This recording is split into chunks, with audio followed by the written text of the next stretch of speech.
चलो, हाँ लिख रहा हूँ, वो दिख रहा है ना सबको?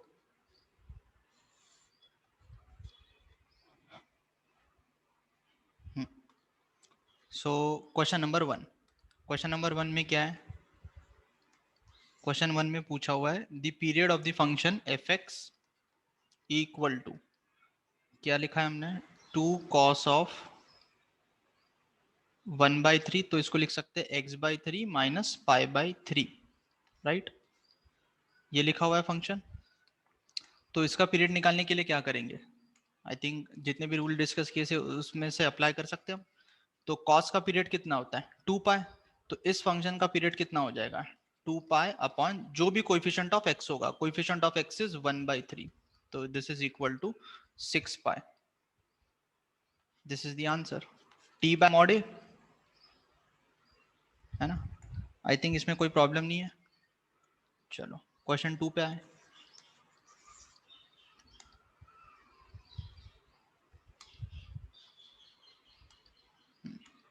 क्वेश्चन टू में क्या लिखा हुआ है? The function f x is equal to sine pi x/2, फिर क्या लिखा हुआ है? Plus 2 times of cos pi x/3 minus tan pi x/4। ये सॉल्व किया ना इस पीरियोडिक विथ पीरियड, ठीक है। चलो, तो किसको डाउट है इसमें? हाँ,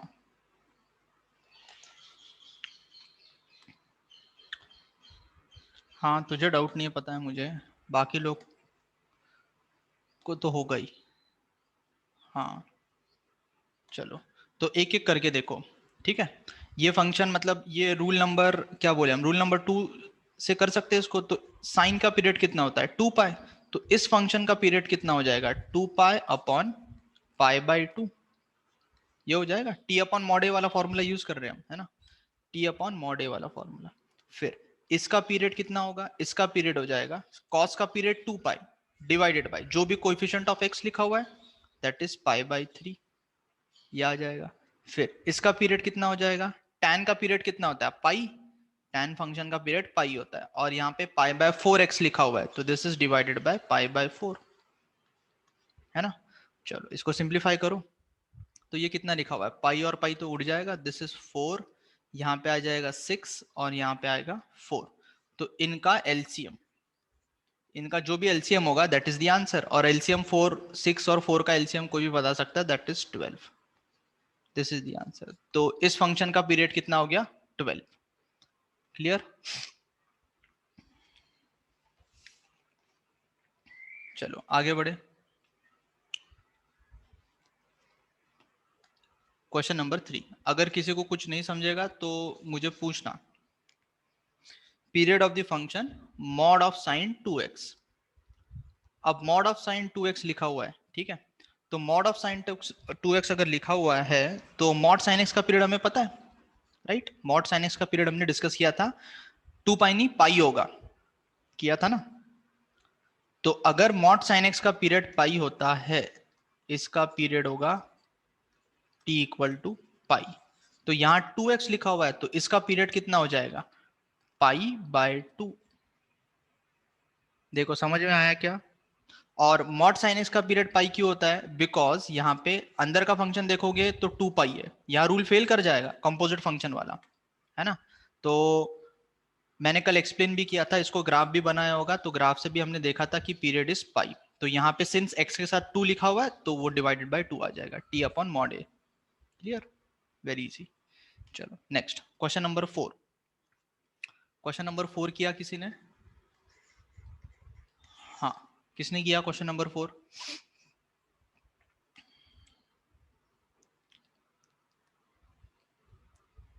नहीं आया? किसको आया? जिसको आया वो हाँ बोलो।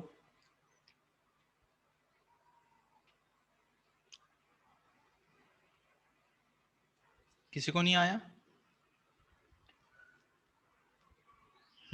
हाँ कैसे किया यश?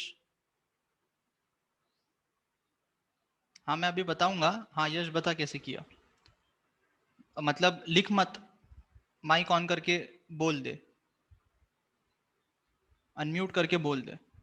Sir f of x odd periodic function दिया है, हाँ, so f of x equal to 0 आएगा। F of x equal to 0 आएगा, ठीक है। तो f of four f of x 0 मतलब एक्स की कोई भी वैल्यू इनपुट किया तो 0 आएगा।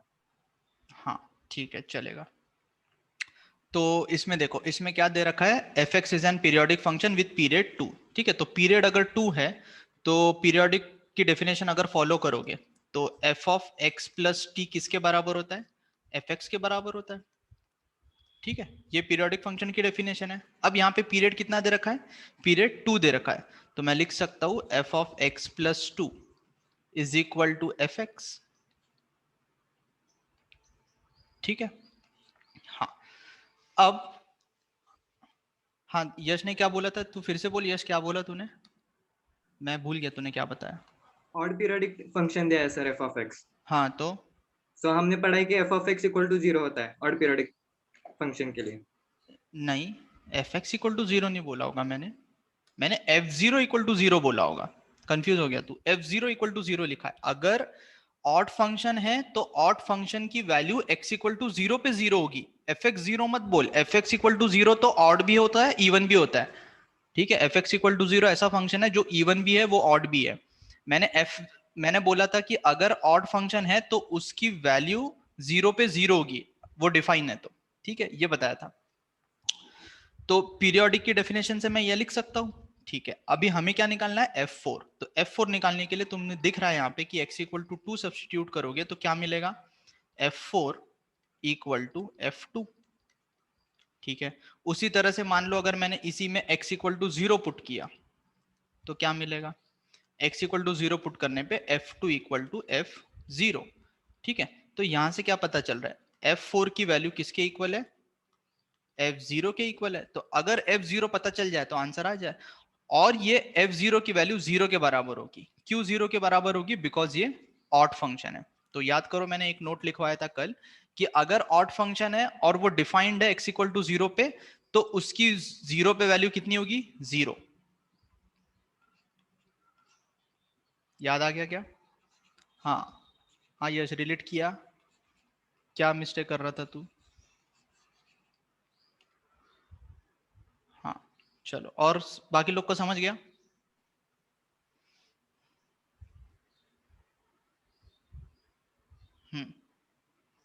चलो आगे बढ़े। फिफ्थ क्वेश्चन, फिफ्थ किसने किया,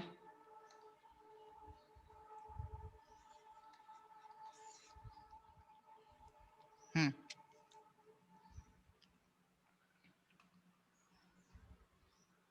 फिफ्थ नहीं आया, किसको आया फिफ्थ,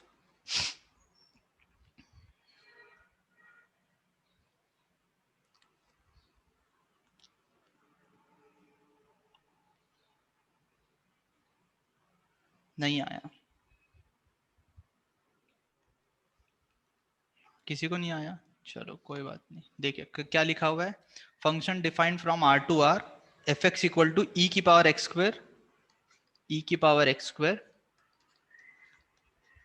प्लस कॉस एक्स। क्या बताना है, ये वन वन है, मेनी वन है, ऑन टू इंटू है। तो मेनी वन या वन वन तो बहुत इजीली बता सकते हो, दिख रहा है क्या, ये इवन फंक्शन है, इवन फंक्शन है। F of minus x substitute करोगे तो एफ एक्स के बराबर आ जाएगा, this is an even function. ये भी इवन है और ये भी इवन है, तो इवन में इवन को ऐड करोगे तो ये इवन फंक्शन मिलेगा। और अगर इवन फंक्शन है तो मैंने लिखाया था कि even function is always many one function, therefore many one. ये तो डायरेक्टली देख के पता चल रहा है। देखो इसमें किसी को डाउट, ये तो एकदम सिंपल लॉजिक था, राइट।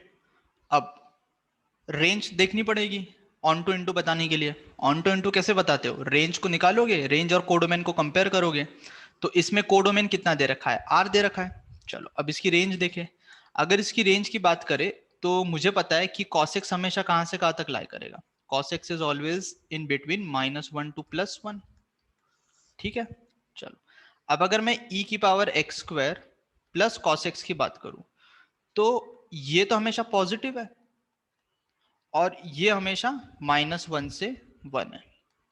तो दिख रहा है क्या कि फंक्शन की रेंज देखेंगे तो ये बहुत बड़ी नेगेटिव वैल्यू नहीं ले पाएगा, ठीक है, ये बहुत बड़ी नेगेटिव वैल्यू नहीं ले पाएगा। मतलब अगर मैं माइनस इंफिनिटी को अप्रोच करना चाहूँ तो this function can not approach to minus infinity, right, minus infinity को अप्रोच नहीं कर पाएगा ये। तो उसने कोडोमेन कितना बोल रखा है, codomain is equivalent to R. But अगर मैं रेंज की बात करूं तो range is not equal to R. क्यों नहीं है equal to are?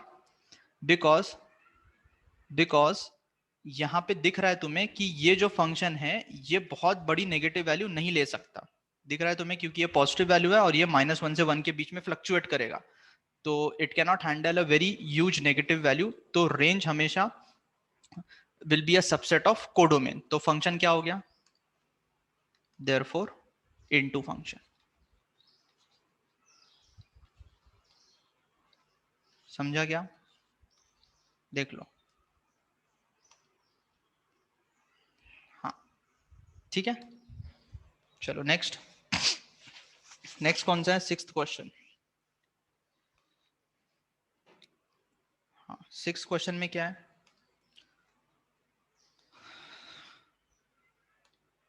Sixth question says the period of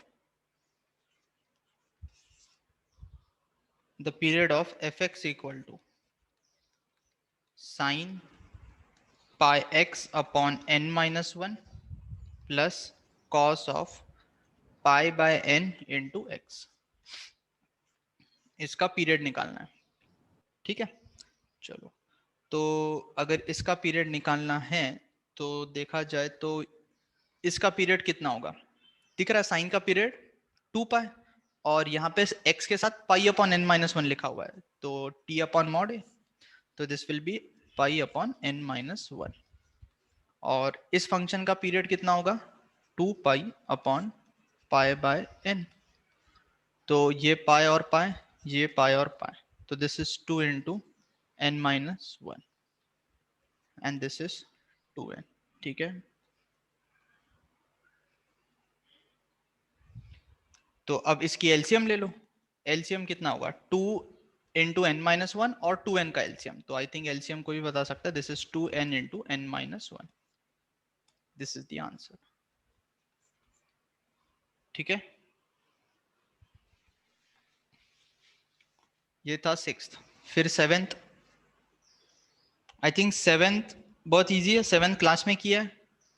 seventh में किसी को डाउट, मतलब similar kind of question class में किया होगा, सेवेंथ में डाउट है क्या?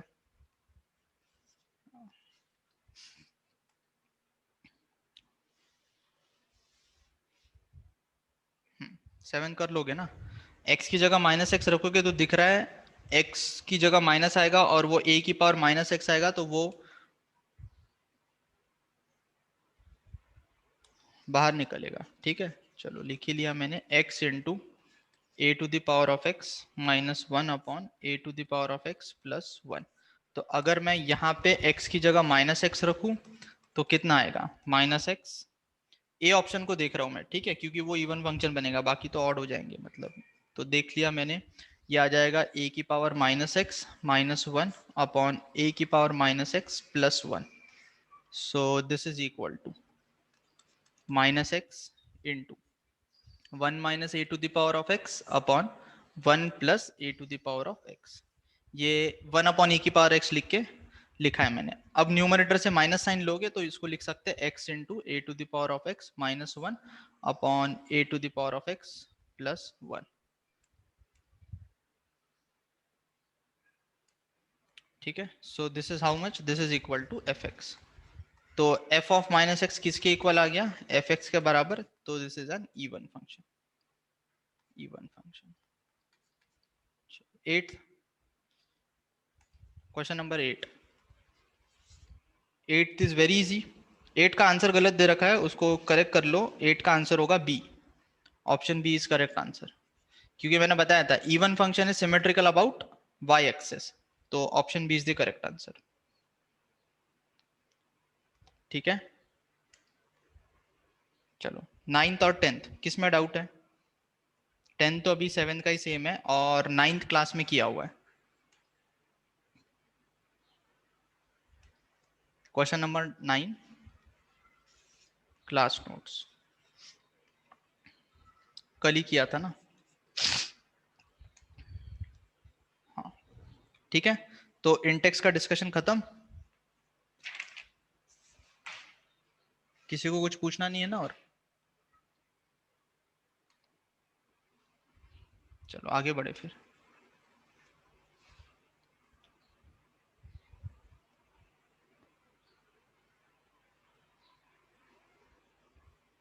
हाँ अभी आगे पढ़ेंगे इनवर्स ऑफ अ फंक्शन।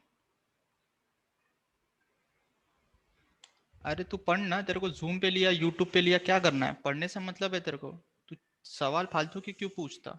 कहीं पे भी लूँ मैं क्लास, मेरी मर्जी। तुझे पढ़ने से मतलब है ना?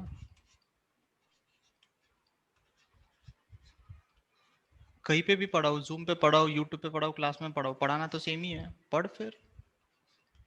जूम पे क्यों, इस पे क्यों? पता चलेगा जूम पे क्यों, अभी रुक जा।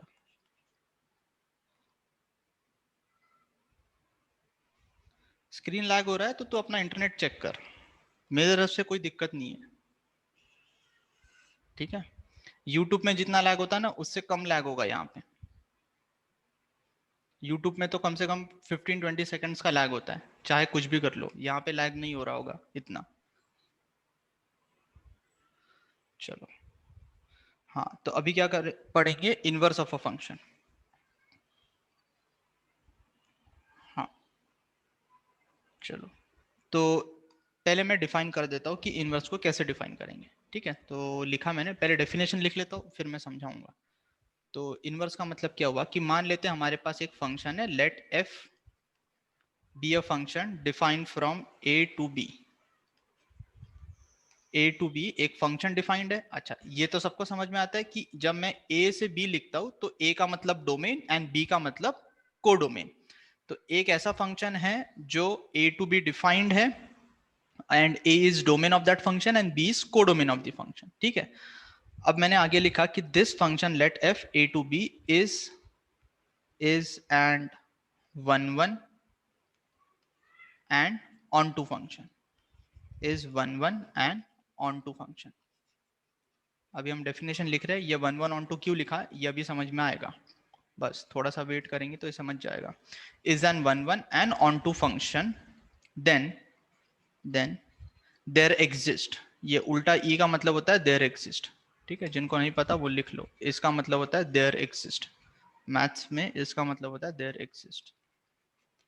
अगर एक फंक्शन है f जो a से भी डिफाइंड है और ये फंक्शन कैसा है, one one and onto, then there exist a function, तो there exist a function g of x। ठीक है, g of x such that such that such that g is defined from b to a। ठीक है, अब इसमें देखो मैंने क्या बोला कि f a से भी डिफाइंड है और वन वन ऑन टू है, तो हमेशा एक फंक्शन ऐसा एग्जिस्ट करेगा जो b से a डिफाइंड होगा, है ना। g of x is defined from b to a and also if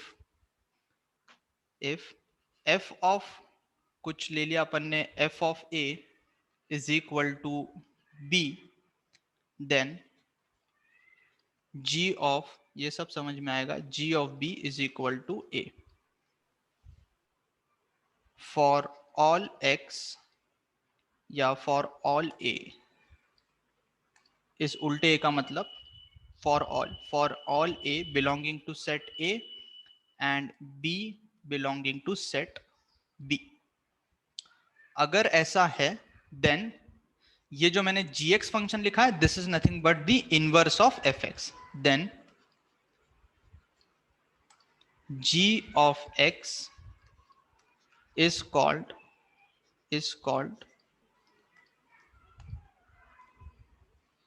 then g of x is called inverse of fx, is called inverse of f of x। ठीक है, g of x is called inverse of x and is denoted as, इसको कैसे लिखेंगे, this is denoted as f inverse x। F inverse x. अच्छा, ये जो मैंने लिखा है denoted as f inverse x, इसका मतलब ये बिल्कुल नहीं होता है कि ये 1/f लिखा हुआ है ना। अगर इसको कोई 1/f समझ रहा है तो दिस इज एब्सोल्युटली रॉन्ग, ये गलत है। ठीक है, एफ 1/f लिखना है तो उसको इस तरह से लिखा जाएगा, f of x whole power -1, है ना। तो इसका मतलब ये होगा, बट f की पावर -1 और ब्रैकेट में x लिखा हुआ है तो उसका मतलब अपन इनवर्स फंक्शन की बात कर रहे हैं। ठीक है, चलो इसको एज इट इज रहने देता हूं मैं यहाँ पे। ओके, अब इसको समझते हैं क्या हुआ यहाँ पे, कि अभी तुम इसको सेट डायग्राम से समझो। वो डेफिनेशन अगर तुमने लिखी होगी नोटबुक में, नहीं लिखी होगी तो लिख लो, उसको भी मैं समझाऊंगा पूरी तरह से। तो सिर्फ मैथमेटिकल डेफिनेशन लिखी है। तो यहाँ पे क्या बात चल रही है कि अगर मान लो हमारे पास एक फंक्शन है f जो a से b डिफाइंड है। ठीक है, ध्यान से सुनना, अभी a से b डिफाइंड है। चलो तो इसको अपन ले लेते हैं, कुछ मान लेते हैं यहाँ पे कुछ a1 है, यहाँ पे कुछ a2 है, यहाँ पे b1 है, यहाँ पे b2 है। तो मैंने इस तरह से एक फंक्शन f डिफाइन कर दिया, और ये b2।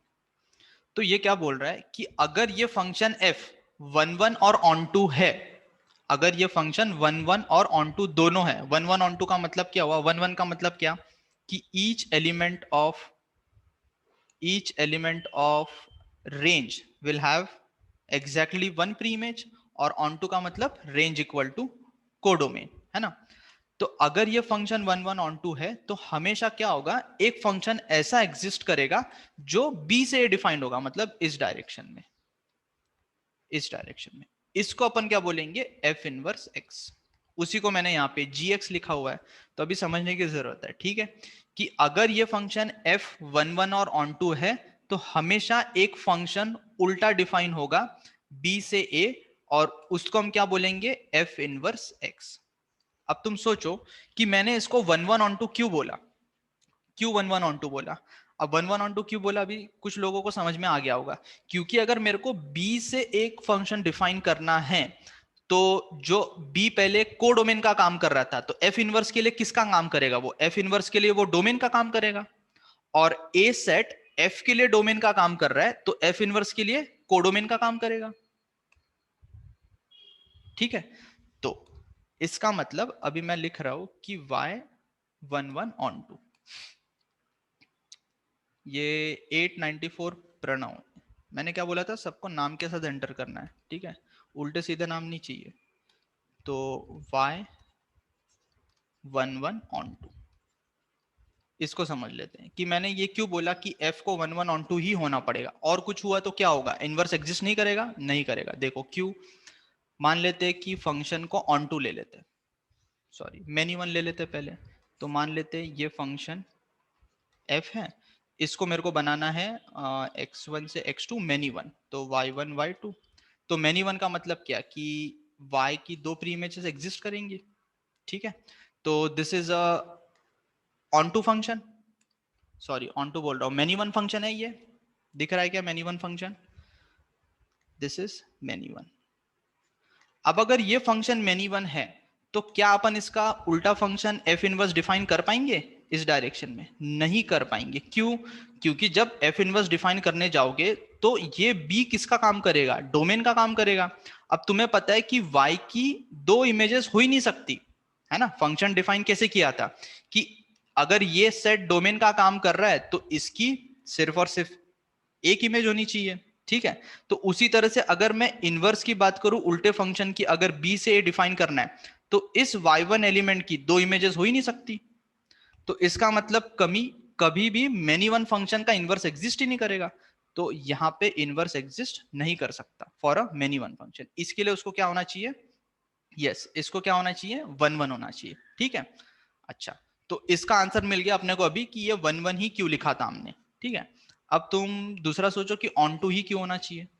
चलो उसको भी आंसर कर देते हैं यहीं पे।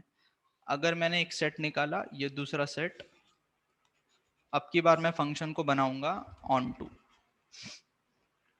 तो x1 x2 और इनटू बनाना है ना फंक्शन को, तो रेंज ऐसा ले लेते हैं।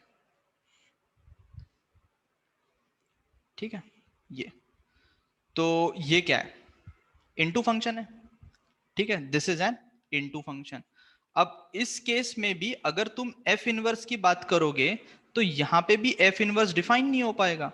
क्यों नहीं डिफाइन हो पाएगा? क्योंकि फंक्शन डिफाइन होने के लिए दो कंडीशन इंपॉर्टेंट है। एक क्या है कि जितने भी एलिमेंट हो उनकी सारों की एक इमेज होनी चाहिए, ठीक है। और दूसरी बात क्या है कि कोई भी एलिमेंट अनमैप्ड नहीं रहना चाहिए, है ना, सारे के सारे मैप होने चाहिए। तो यहाँ पे y2 तो किसी से मैप नहीं हुआ, तो ये फंक्शन नहीं बन पाएगा। समझ में आ रहा है क्या? In this case y2 is unmapped, तो ये किसी के साथ अगर रिलेट ही नहीं हुआ है तो b से a फंक्शन डिफाइन नहीं हो पाएगा।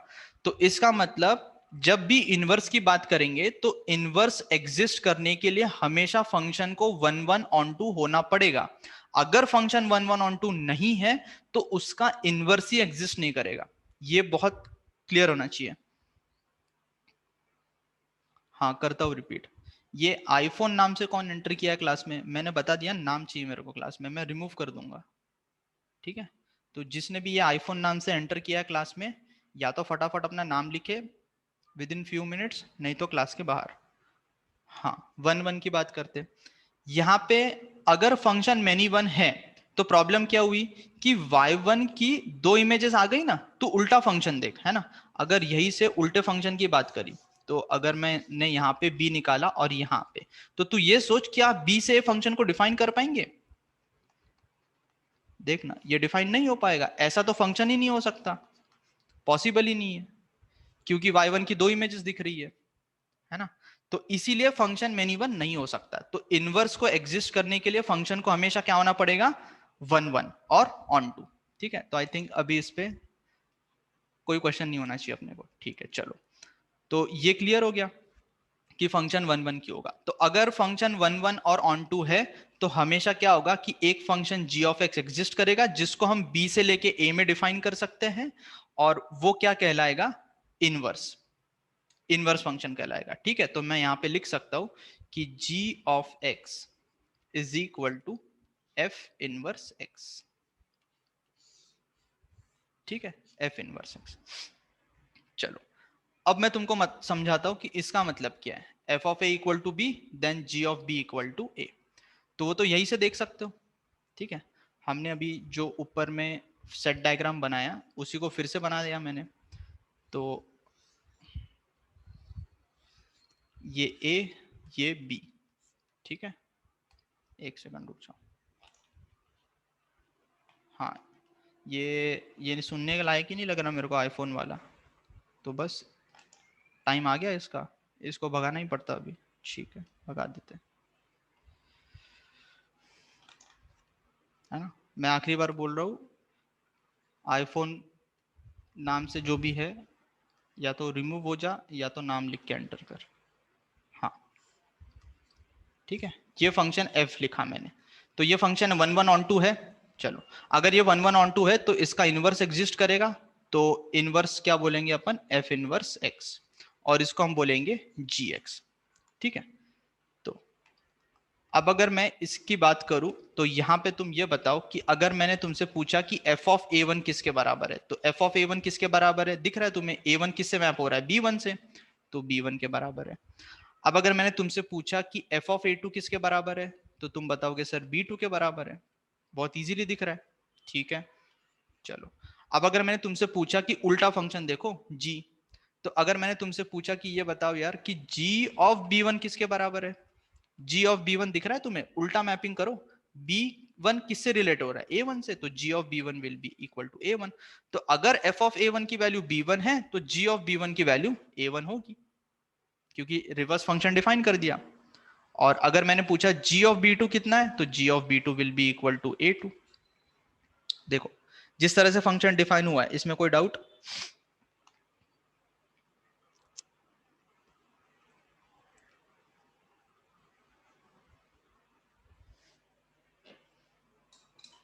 हाँ, प्रॉब्लम नहीं है ना, ठीक है। चलो, तो अभी आगे बढ़े।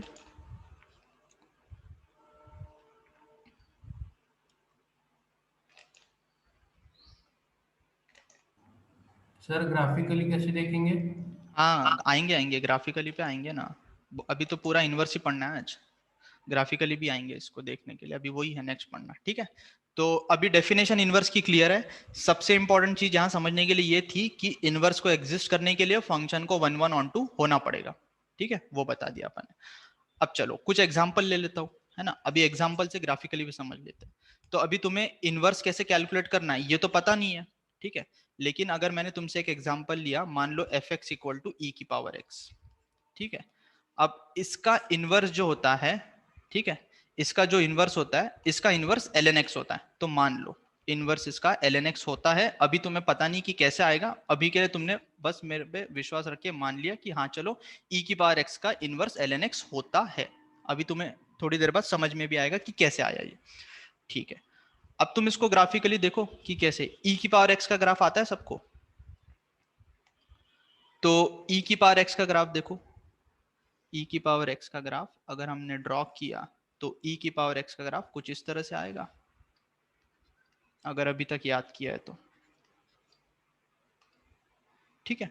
हाँ, अब अगर मैं ln x का ग्राफ प्लॉट करूं तो ln x का ग्राफ क्या होता है,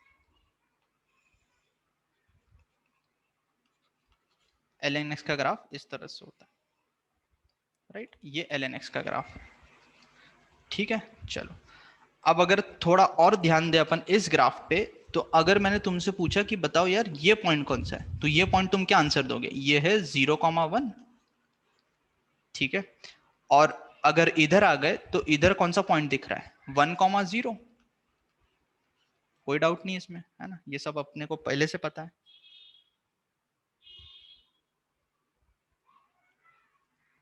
देखो अगर फालतू की बात करनी है ना तो मैं अभी के अभी रिमूव कर देता हूं।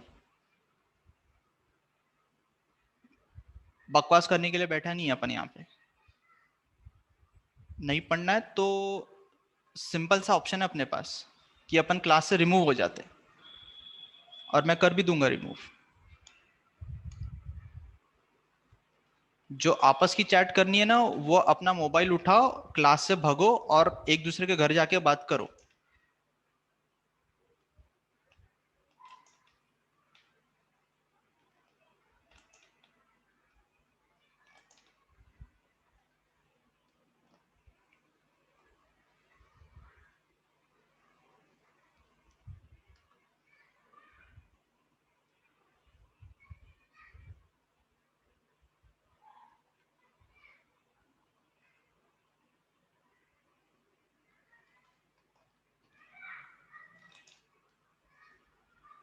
तुम्हें अगर सीधे समझ में नहीं आता ना तो मैं टेढ़ा समझाना शुरू कर दूंगा भाई, ठीक है।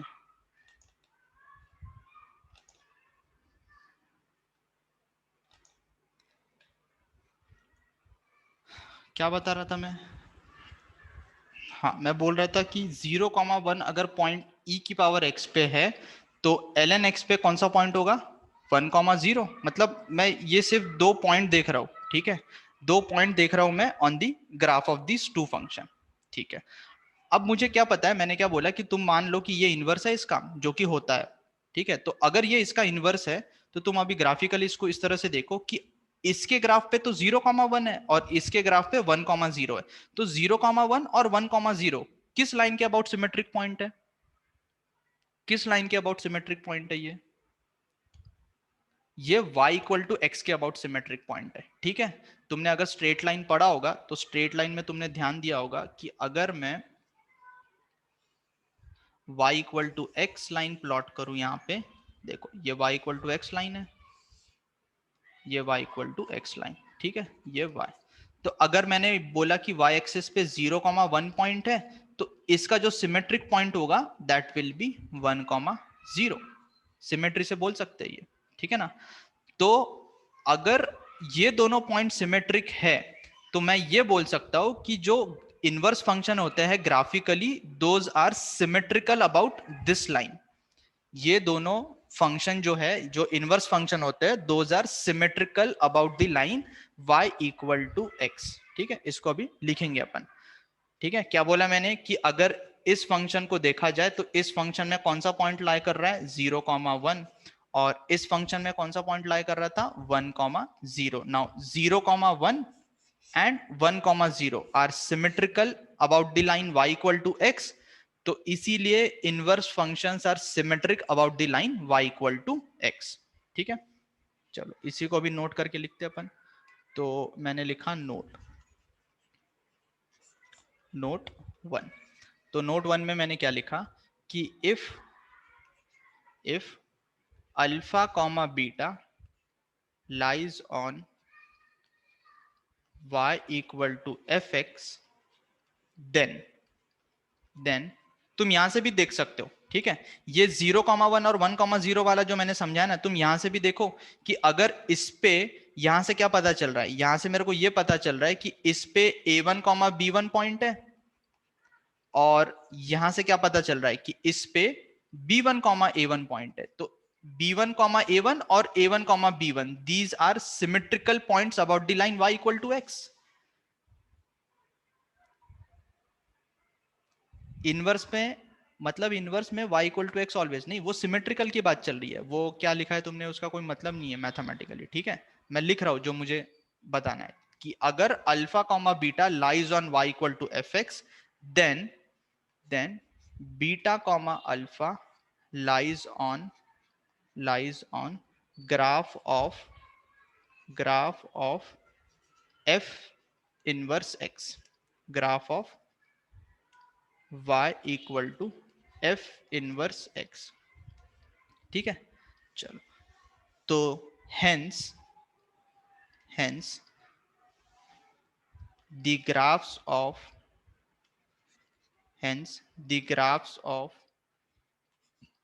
inverse functions are symmetrical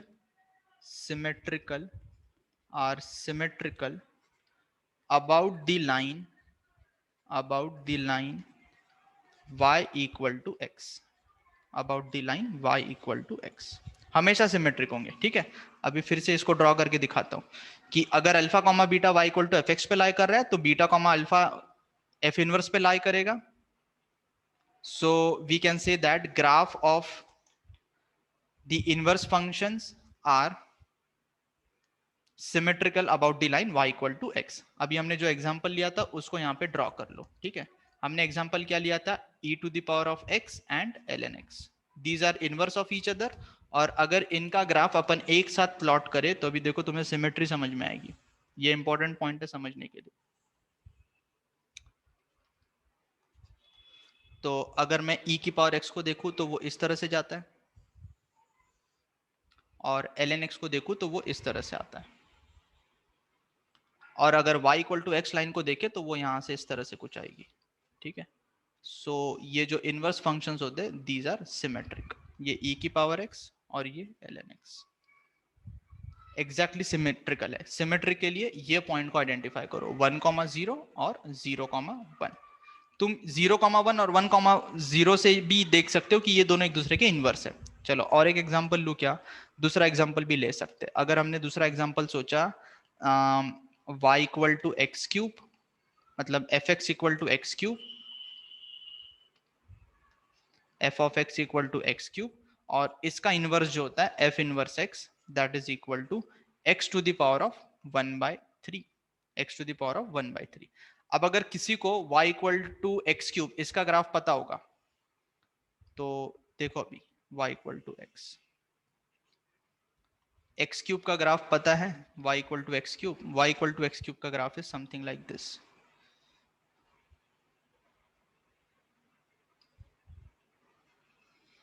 right, इस तरह से जाता है ना। हाँ, अब ये y equal to x cube अगर है तो जो x की पावर 1/3 होगा, है ना, वो तुमने याद कर रखा है। अगर तुम्हें याद भी नहीं है ना तब भी तुम सिमेट्री से बना सकते हो। कैसे सिमेट्री से बना सकते हो, तुम y equal to x line बना लो। ठीक है, y equal to x line बना लो। तो अगर y equal to x line बनाई मैंने तो y equal to x line इस तरह से बनेगी, और इसके अबाउट सिमेट्री दिखा दो अभी। तो सिमेट्रिकली अगर बनाने जाओगे तो ग्राफ इस तरह से बनेगा। और देखना y इक्वल टू एक्स की पावर 1/3 इसका ग्राफ अपन ने ऐसा ही कुछ बनाया था। This is y equal to x to the power of 1/3। जो कि इसका इनवर्स है, और ये है y equal to x line. तो आई थिंक अभी ग्राफिकली अपन विजुअलाइज कर पा रहे हैं कि inverse function are symmetrical about the line y equal to x.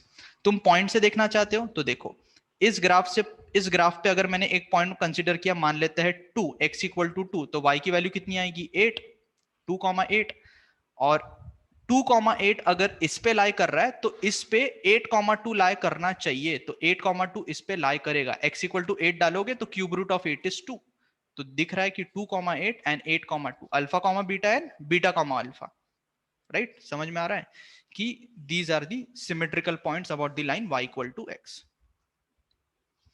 ठीक है,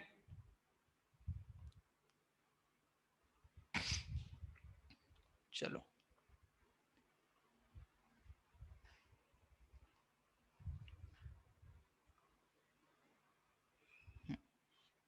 आगे बढ़े भी।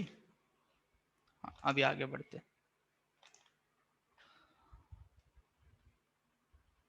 क्या नहीं समझा तेरे को? हाँ बता, क्या रिपीट करूं, क्या नहीं समझा? पता ना स्पेसिफिकली क्या नहीं समझा, तो तेरा डाउट पूछ, फिर समझाता हूं। हाँ बोलना रियन।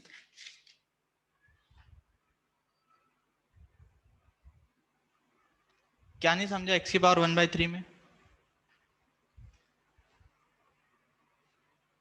वो x की पावर 1/3, तो उसका क्या?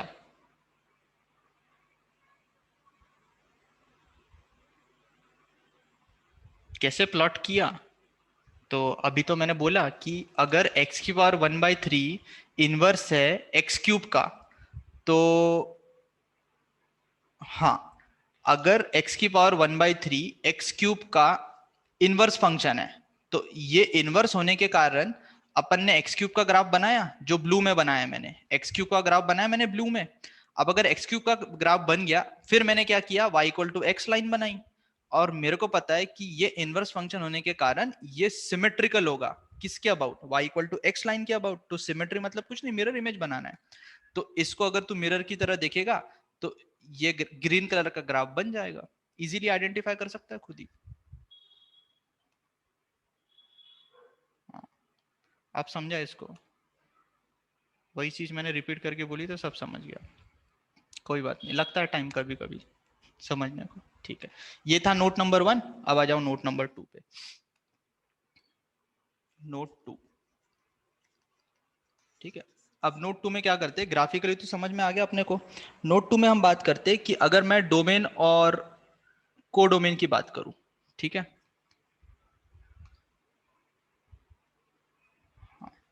अच्छा, तुम उसको भी लिख लो जो हमने 1 1 ऑन 2 बोला था कि फॉर, लिख ही लिया मैंने यहाँ पे, नहीं तो फिर तुम भूल जाओगे। For inverse of a function to exist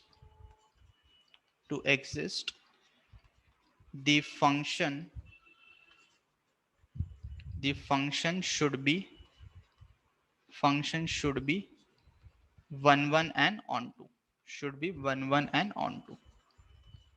1 1 on 2 होना पड़ेगा फंक्शन को, तभी उसका इनवर्स एग्जिस्ट करेगा। 1 1 on 2 का मतलब बाइजेक्टिव फंक्शन, ये हम डेफिनेशन लिख रखी है। 1 1 on 2 का मतलब बाइजेक्टिव फंक्शन, ठीक है। तो ये मैं ऑलरेडी एक्सप्लेन कर चुका हूँ, बस मैंने उसको लिख दिया। अब आते हैं नोट नंबर 3 पे। नोट नंबर 3 में तुम इसको इस तरह से देखो कि अगर मैं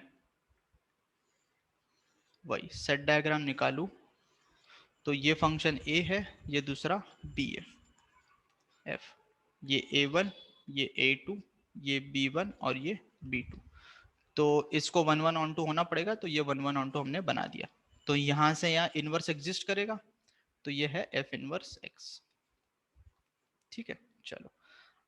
अगर मैंने तुमसे पूछा कि डोमेन बताओ किसका, fx का, तो fx का डोमेन क्या है?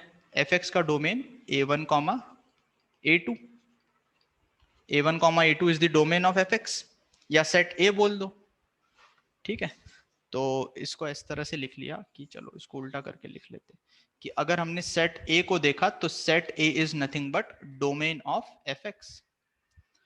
और f इनवर्स के लिए क्या है set a? For f inverse it is range. F inverse के लिए रेंज होगा ना, क्योंकि एफ इनवर्स बी से डिफाइंड है और 1 1 ऑन 2 होने के कारण वो रेंज हो जाएगा. सो this is nothing but range of F inverse x. अगर मैं सेट बी को देखूं तो सेट बी क्या है? Set b is nothing but range of f x. और एफ इनवर्स के लिए क्या है? एफ इनवर्स के लिए डोमेन है, क्योंकि बी से ए डिफाइन हुआ था. तो this is nothing but domain of F inverse x. I think ये सेल्फ अंडरस्टूड है अभी. ठीक है.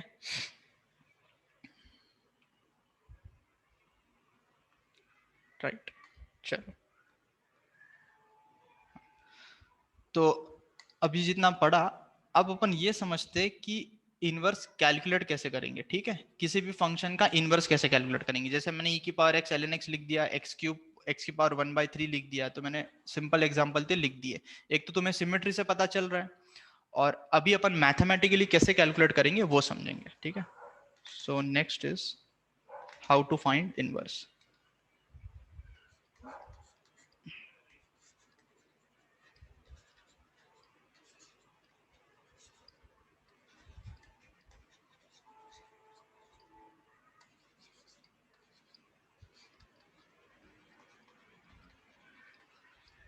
ठीक है, इनवर्स कैसे निकालेंगे. तो इसको स्टेप बाय स्टेप लिखता हूं मैं. तो सबसे पहला स्टेप क्या होगा कि सबसे पहले स्टेप में तुम चेक करोगे कि फंक्शन 1 1 है, 1 1 ऑन 2 है कि नहीं है. अगर फंक्शन 1 1 ऑन 2 होगा तभी उसका इनवर्स निकालोगे, नहीं तो निकालोगे नहीं. नहीं तो क्या बोलोगे कि inverse does not exist. So in step number 1 हमने बोला कि check if fx is bijective और नॉट. बाइजेक्टिव का मतलब 1 1 ऑन 2 है कि नहीं है. बाइजेक्टिव और नॉट. ठीक है. if fx is bijective, if fx is bijective, then inverse of fx exist. inverse of fx exist करेगा. inverse of fx exist and चलो इसको इस तरह से लिख लेता हूं कि देन एक वर्ड और यूज होता है इन्वर्टिबल वाला, उसको यही लिख देते हैं. अगर फंक्शन बाइजेक्टिव है तो then fx is invertible. Invertible कुछ नहीं वर्ड है. इन्वर्टिबल का मतलब क्या होता है? इन्वर्टिबल बोलने का मतलब फंक्शन को कि इनवर्स एग्जिस्ट कर रहा है उसका. So if fx is bijective then fx is invertible. That means that is nothing but inverse of fx exist. ठीक है, इनवर्स ऑफ fx एग्जिस्ट कर रहा है. तो ये तो फर्स्ट स्टेप हो गया एकदम सिंपल कि अगर अपन ने फंक्शन को बाइजेक्टिव बोला है, मतलब चेक करना पड़ेगा बाइजेक्टिव है कि नहीं. अगर बाइजेक्टिव नहीं होगा तो उसका इनवर्स एग्जिस्ट नहीं करेगा, और अगर होगा तो इनवर्स एग्जिस्ट करेगा. तो अकॉर्डिंगली आगे वाले स्टेप पे जाएंगे. ठीक है. चलो फिर आते हैं स्टेप 2 पे. फिर एग्जांपल सॉल्व करेंगे, पहले इसको लिख लेते हैं पूरा. स्टेप 2. और बाइजेक्टिव है कि नहीं है वो कैसे चेक करेंगे? तो 1 1 ऑन 2 हमने ऑलरेडी पढ़ रखा है, तो 1 1 ऑन 2 चेक करने में प्रॉब्लम नहीं होनी चाहिए. ठीक है. फिर मैंने लिखा कि if invertible, if invertible. If invertible का मतलब क्या कि 1 1 ऑन 2 है. तो अगर इन्वर्टिबल है तो ये स्टेप 2 काम का है, otherwise of no use. Then interchange x and y in the definition of, अभी मैं एग्जांपल लूंगा थोड़ी देर में, बस तब तक वेट करो. In the definition of fx, तो मैं x और y को इंटरचेंज करूंगा. ठीक है, इन द डेफिनेशन. फिर स्टेप 3 में क्या करूंगा? स्टेप 3 में हम करेंगे जैसे x और y को इंटरचेंज किया, इन स्टेप 3 विल एक्सप्रेस या फाइंड, चलो एक्सप्रेस लिख लिया, एक्सप्रेस या find y in terms of x. In terms of x. ठीक है, जब तक एग्जांपल नहीं करे ये समझ में नहीं आएगा. Express y in terms of x. अब जैसे y in terms of express हो जाएगा तो ये जो एक्सप्रेशन आएगा that is nothing but inverse का expression. So obtained y in step 3 is the required inverse defined from b to a। अब ये b to a क्या लिखा है, मतलब fx यहां पे लिख लो कि a से भी डिफाइंड था। अगर fx a से b डिफाइंड था तो f इनवर्स x b से डिफाइन हो जाएगा। ठीक है, ये अपना स्टेप्स होगा। चलो ठीक है, होपफुली सबने स्टेप लिख लिया होगा। अब मैं सिंपल सा क्वेश्चन लेता हूं, क्वेश्चन से समझते हैं। So question 1, let f x defined from R to R where fx is equal to 2x plus 3 by 4। ये फंक्शन दे रखा है 2x plus 3 by 4। Find f inverse of x if exist। f inverse x निकालना है, अगर exist करेगा तो। Exist करेगा नहीं करेगा कैसे पता चलेगा, वो बाइजेक्टिव होगा कि नहीं होगा। ठीक है, तो सोल्यूशन सबसे पहले स्टेप 1 की बात करें तो स्टेप 1 में क्या करेंगे अपन, बाइजेक्टिव है कि नहीं है करेंगे। ये लिखा हमने step, check if fx is bijective और नॉट। तो बाइजेक्टिव है कि नहीं है कैसे चेक करोगे,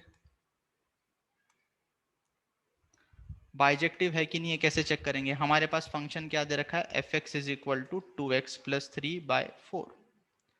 तो सबसे पहले 1 1 है कि नहीं है इसकी बात कर लेते। तो क्या ये फंक्शन 1 1 है, कैसे बताओगे,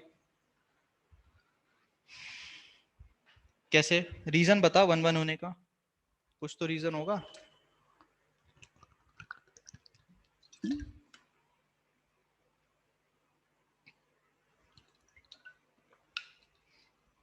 ग्राफ लीनियर होने से क्या हो गया, ग्राफ लीनियर होने से 1 1 कैसे बन गया। ग्राफ लीनियर तो ऐसे भी हो सकता है, ये 1 1 फंक्शन है ही नहीं।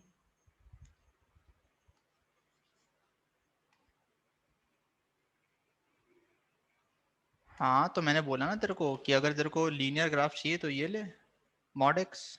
मॉड एक्स का ग्राफ भी तो लीनियर है क्या 1 1 फंक्शन मॉड एक्स, नहीं। देखना हॉरिजॉन्टल लाइन टेस्ट से फेल कर गया। चलो, तो ये 1 1 फंक्शन इसलिए है क्योंकि ये कंप्लीटली इंक्रीजिंग फंक्शन है। ठीक है, मतलब इसका ग्राफ जो मैंने अभी बताया वैसे तो नहीं बनेगा, हाँ इंक्रीजिंग ग्राफ होगा इसका। जैसे जैसे x बढ़ाओगे y बढ़ते जाएगा। सो fx is 1 1 since it is increasing function. ठीक है, आई थिंक इससे ज्यादा मुझे बताने की जरूरत नहीं है। और दूसरा रीजन क्या है कि तुम अगर इसका ग्राफ बनाओगे ही तो इसका ग्राफ कुछ स्ट्रेट लाइन बनेगा, और वो स्ट्रेट लाइन को हॉरिजॉन्टल टेस्ट से भी आइडेंटिफाई कर सकते हो, जो यहां से पास होगा। इस तरह से ग्राफ बनेगा।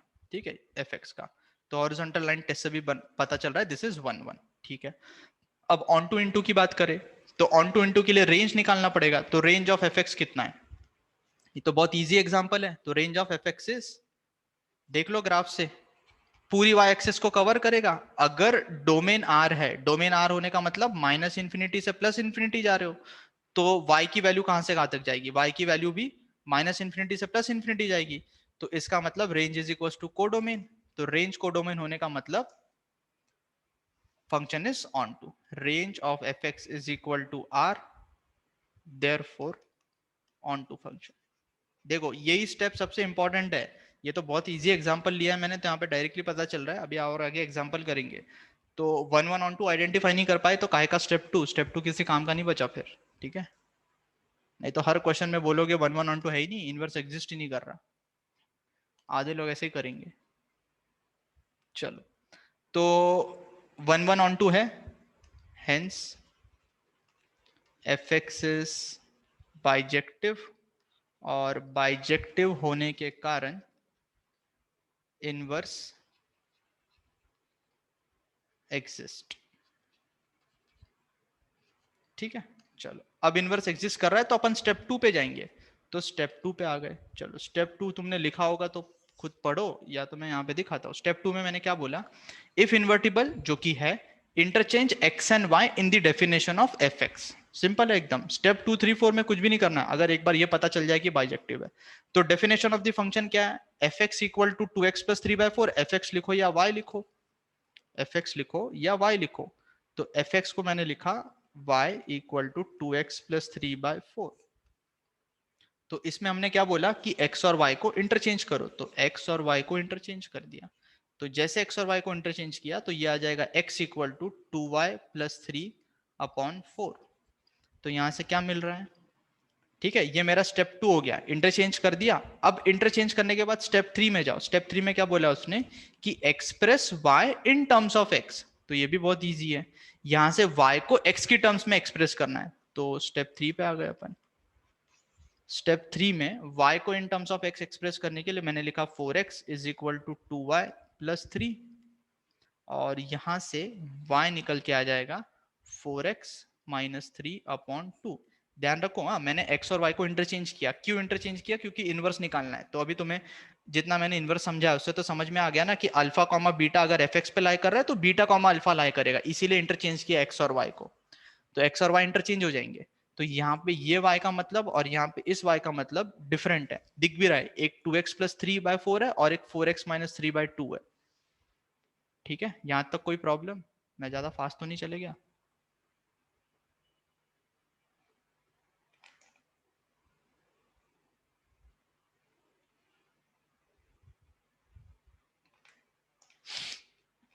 हाँ 1 1 on 2 में तो कोई दिक्कत नहीं थी।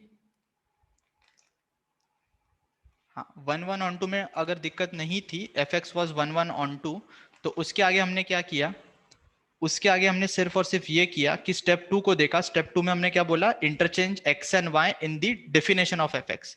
तो fx की डेफिनेशन क्या दे रही थी, वही y equal to 2x plus 3/4। इसमें x और y को इंटरचेंज कर दिया। जैसे x और y को इंटरचेंज किया ये स्टेप मिला, x equal to 2y plus 3/4।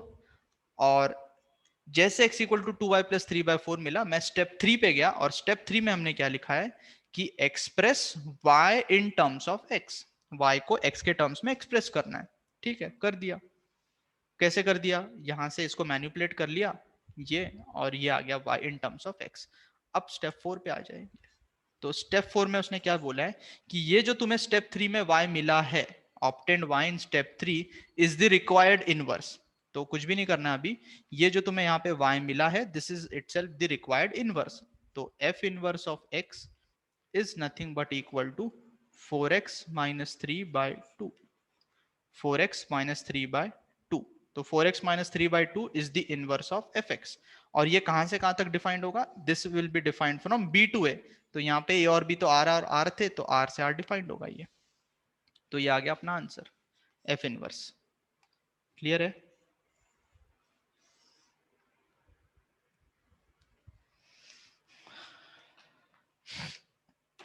अभी दूसरा एग्जांपल करते हैं, टेंशन मत लो।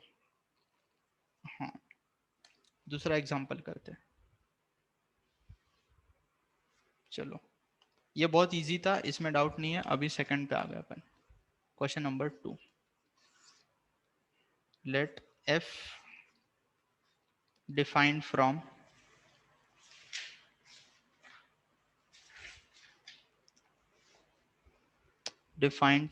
r to r।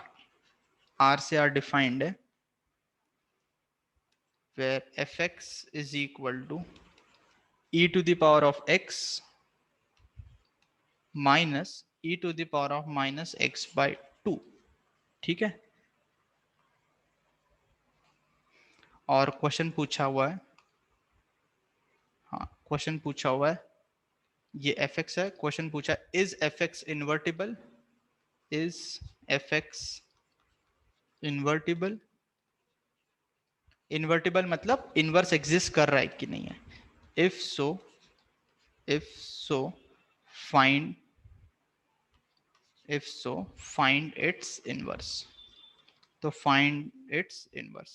तो अभी सबसे पहले इसमें दिमाग क्या लगाना है, सबसे पहले इसमें दिमाग लगाना है कि ये इन्वर्टिबल है कि नहीं है। तो इन्वर्टिबल है कि नहीं है, इसका आंसर कहाँ से आएगा कि ये फंक्शन 1 1 ऑन 2 है कि नहीं है। तो 1 1 ऑन 2 है कि नहीं है तो तुम खुद अभी चेक कर सकते हो। तो 2 मिनट का टाइम लो और मेरे को बताओ कि ये 1 1 ऑन 2 है कि नहीं है, और रीजन के साथ बताना।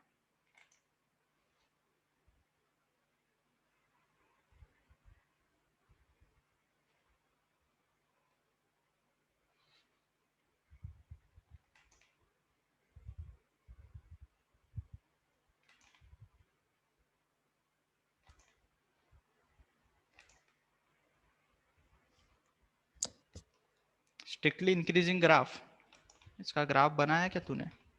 ग्राफ कैसे बना लिया?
हाँ, सोच रहे हो ना, सोचना है तुमको, अभी डिस्कस करेंगे।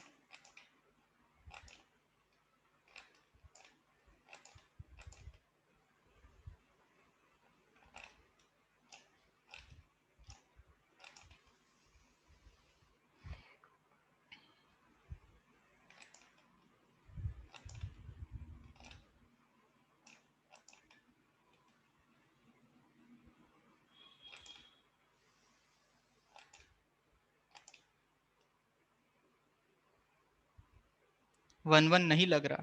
अरे लगने से कुछ नहीं होता है, कॉन्फिडेंटली बताओ हाँ या ना।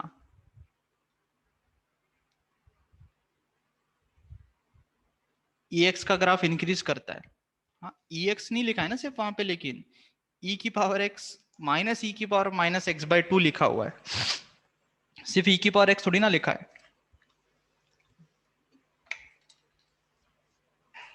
हाँ मिस्टर ईशान, तुम लेट क्यों हुए क्लास में? पूरे का पूरा 1 घंटे के बाद क्लास में आया तू।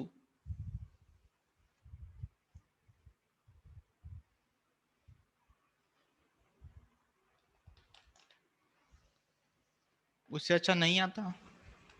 हाँ चलो, तो जितना सोचा अभी देखते हैं क्या सोचा तुमने। पहले सबसे पहले इन्वर्टिबल है कि नहीं इसके लिए आइडेंटिफाई करना पड़ेगा 1 1 ऑन 2 है कि नहीं है। फंक्शन क्या है f(x). नोट्स अगर लिखे अपन ने पूरे, तो 1 1 ऑन 2 कैसे आइडेंटिफाई करते हैं अपन? 1 1 ऑन 2 आइडेंटिफाई करने के लिए क्या क्या तरीके बताए थे? इवन पीरियोडिक फंक्शन कुछ, तो even even odd function, sorry even और पीरियोडिक फंक्शन दोनों में से कुछ भी नहीं है ये। ठीक है, फिर नेक्स्ट आ जाओ। पॉलिनोमियल के बारे में कुछ बोला था 1 1 ऑन 2 में, वो भी नहीं दिख रहा, पॉलिनोमियल तो है नहीं। फिर इंक्रीजिंग डिक्रीजिंग के बारे में बात करी थी, तो देखो ये फंक्शन इंक्रीजिंग है क्या। तो अगर अपन ने इसका f'(x) निकाला, तो f'(x) कितना आ रहा है? e की पावर x, डिफरेंशिएशन आता है तुमको, e की पावर x का डिफरेंशिएशन e की पावर x माइनस e की पावर माइनस एक्स का डिफरेंशिएशन e की पावर माइनस एक्स, और by chain rule minus x का डिफरेंशिएशन होगा -1। फिजिक्स में तुमने पढ़ा है ये। तो ये कितना आ गया? e की पावर x प्लस e की power minus x divided by 2। समझा गया ये स्टेप?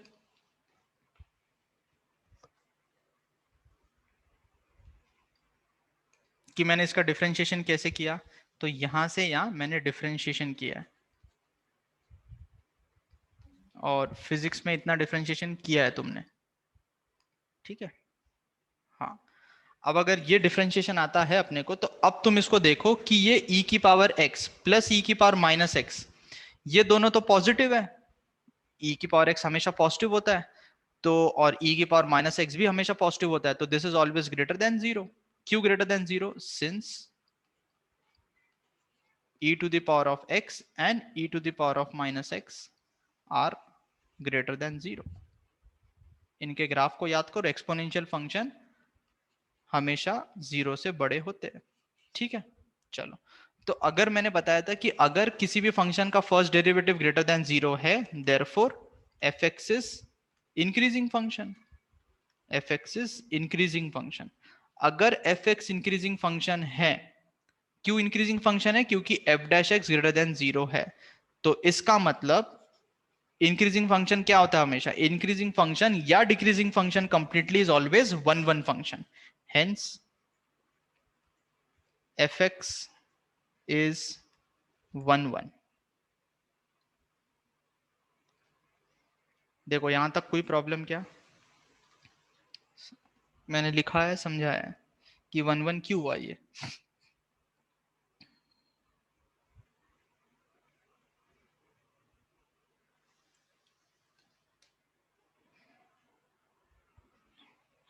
अब नेक्स्ट, अब क्या आइडेंटिफाई करना है? ऑन टू या इनटू? ऑन टू या इनटू कैसे आइडेंटिफाई करोगे? ऑन टू इनटू के रेंज और कोडोमेन की बात करोगे, राइट? रेंज और कोडोमेन की बात करोगे। तो इसकी रेंज कैलकुलेट करो।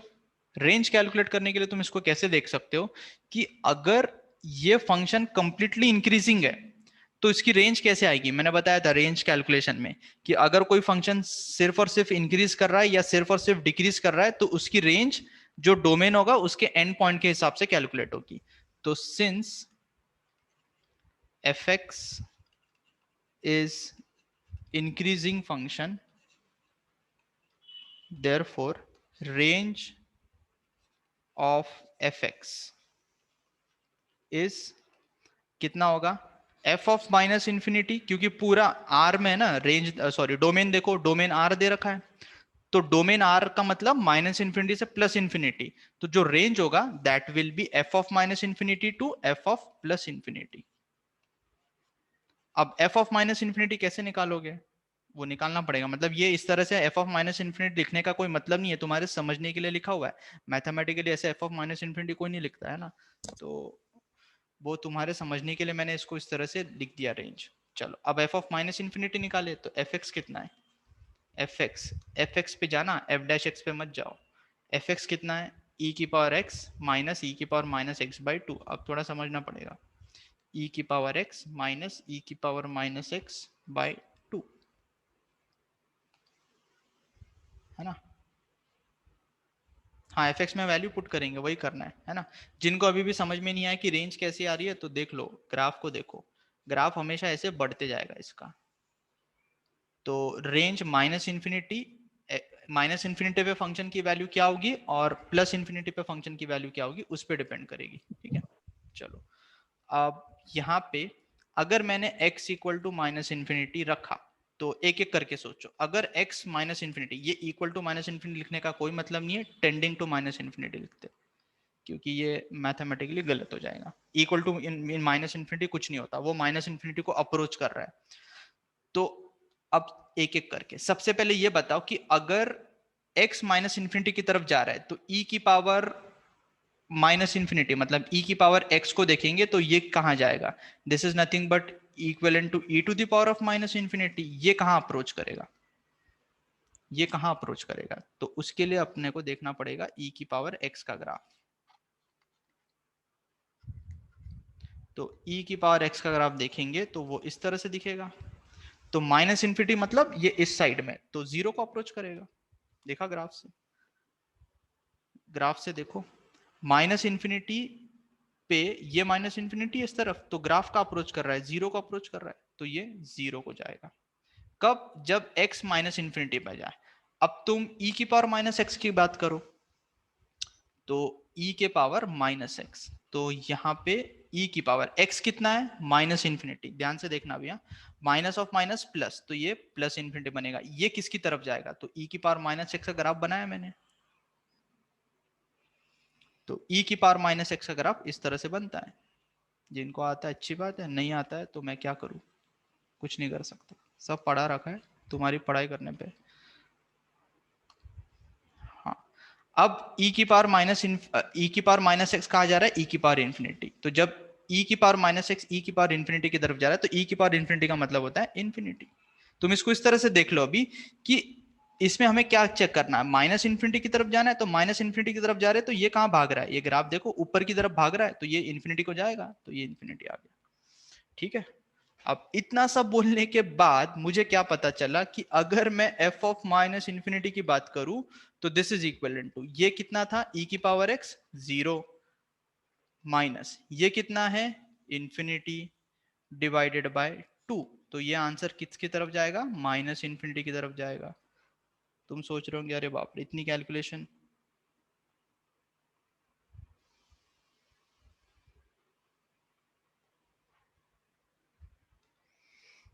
ठीक है, चलो आगे। अब इन्फिनिटी पे बात कर लेते हैं। ठीक है, मैंने समझाने की कोशिश की है और तुम समझ सकते हो। अब अपन अप्रोच करते x को इन्फिनिटी की तरफ। तो x को अगर इन्फिनिटी की तरफ अप्रोच करे, अब बहुत इजीली बता सकते हो, ऊपर के ग्राफ देखो फटाफट आंसर आते जाएंगे। e की पावर x को देखा तो e की पावर x का मतलब e की पावर इन्फिनिटी। ये किसको अप्रोच करेगा, जैसे जैसे x इन्फिनिटी की तरफ जा रहा है तो e की पावर x इन्फिनिटी की तरफ जाएगा, ये आ गया इन्फिनिटी। फिर अगर मैंने e की पावर माइनस x को देखा तो e की पावर माइनस x मतलब e की पावर माइनस इन्फिनिटी, और e की power minus infinity is approaching to 0। ठीक है, देखो ना ये x इन्फिनिटी की तरफ जा रहा है तो 0 पे जाएगा, या तो तुम इसको 1 अपॉन e की पावर इन्फिनिटी लिख के 1 अपॉन इन्फिनिटी से भी सोच सकते हो, दिस इज अप्रोचिंग टू 0। तो अगर ऐसा है तो f ऑफ इन्फिनिटी कितना होगा, f of infinity will be equal to e की पावर x इन्फिनिटी को अप्रोच कर रहा है, e की पावर माइनस इन्फिनिटी 0 को अप्रोच कर रहा है डिवाइडेड बाय 2। तो फाइनली ये कितना आया, this is equal to infinity, मतलब tending to infinity. Equal to तो कुछ नहीं होता, टेंडिंग टू इन्फिनिटी। तो रेंज क्या आ गई, माइनस इन्फिनिटी से प्लस इन्फिनिटी। देखो ना यहाँ रेंज लिखी थी मैंने, ये रेंज। तो रेंज कितनी आ गई फाइनली एफ एक्स की, therefore range of fx is minus infinity to plus infinity, और minus infinity to plus infinity का मतलब all the real numbers. Therefore range is equal to range of f is equal to codomain. Codomain r दे रखा था question में, देखो कहाँ गया, हाँ ये r। तो range is equal to codomain आ गया, तो रेंज इक्वल टू कोडोमेन आ गया। देयरफॉर fx is और hence fx is onto function। हाँ, जिनको कुछ समझ में नहीं आया या कुछ प्रॉब्लम है तो पूछो। onto, अब अगर onto भी है 1 1 भी है तो आंसर क्या आ गया, fx is invertible, hence fx is invertible, fx is invertible, right. अब इन्वर्टिबल हो गया तो ये तो अपना स्टेप 1 ही था, इतना कर करा के स्टेप 1 ही पता चला। मैंने बोल दिया था स्टेप 1 में ही प्रॉब्लम होती है। ठीक है, चलो स्टेप 1 आ गई। अब स्टेप 1 आ गई तो इन्वर्टिबल तो है, तो इन्वर्टिबल है तो अपन आगे की स्टेप पे जाए। तो आगे क्या करना है, स्टेप 2 देखो क्या लिखाया था मैंने, इन्वर्टिबल होगा तो x और y को इंटरचेंज करेंगे। तो x और y को इंटरचेंज करोगे तो क्या मिलेगा, ये कहाँ गया स्टेप 2, ये लिखा है ना, इंटरचेंज x एंड y। तो fx की डेफिनेशन में जाओ तो y इक्वल टू क्या लिखा था, e की power x minus e to the power of minus x by 2। ठीक है, तो इसमें x और y को इंटरचेंज किया तो क्या मिलेगा, x और y को इंटरचेंज करने से मुझे मिलेगा x is equal to e to the power of y minus e to the power of minus y divided by 2। और फिर अगले स्टेप में क्या करते हैं, अपन y को एक्सप्रेस करेंगे इन टर्म्स ऑफ x। तो this is 2x equal to e to the power of y minus e to the power of minus y। अब यहां से मेरे को y in terms of x निकालना है, तो ये e की पावर में लिखा हुआ है तो मैनिपुलेशन करनी है सिंपल। तो मैनिपुलेशन करने के लिए मैंने क्या किया, मैंने बोल दिया let e to the power of y, थोड़ी देर के लिए t बोल दिया इसको। टी बोलने से क्या इक्वेशन बनी, 2x is equal to T minus e की पावर माइनस वाई को क्या लिखे 1/t, तो ये क्या बना 2x इज इक्वल टू, ये सिर्फ मैनिपुलेट करने के लिए लिखा है, t अभी थोड़ी देर में सब्स्टिट्यूट कर देंगे e की पावर y, तो यहां से बना t square minus 1 is equal to 2xt, और यहां से आ जाएगा t square minus 2x into t minus 1 equal to 0। ठीक है, तो t क्या बनेगा, यहां से क्वाड्रेटिक से सॉल्व करो, t is equal to minus B, तो minus of minus 2x plus minus under root of 4x square and plus 4 divided by 2a। तो t कितना था अपना, t was e to the power of y, यहां लिखा था, तो substitute back कर देते हैं, तो ये आ गया e to the power of y equal to 2x plus minus under root of 4 common ले लेते हैं यहाँ से, तो 4 को जैसे कॉमन लिया तो ये आएगा 2 under root of x square plus 1 divided by 2, तो 2 2 and 2 goes off, so e to the power of y is equal to x plus minus under root x square plus 1। तो देखो आ गया ना, y in terms of x आ गया, एक side y आ गया, दूसरे साइड x आ गया, यही चाहते थे अपन।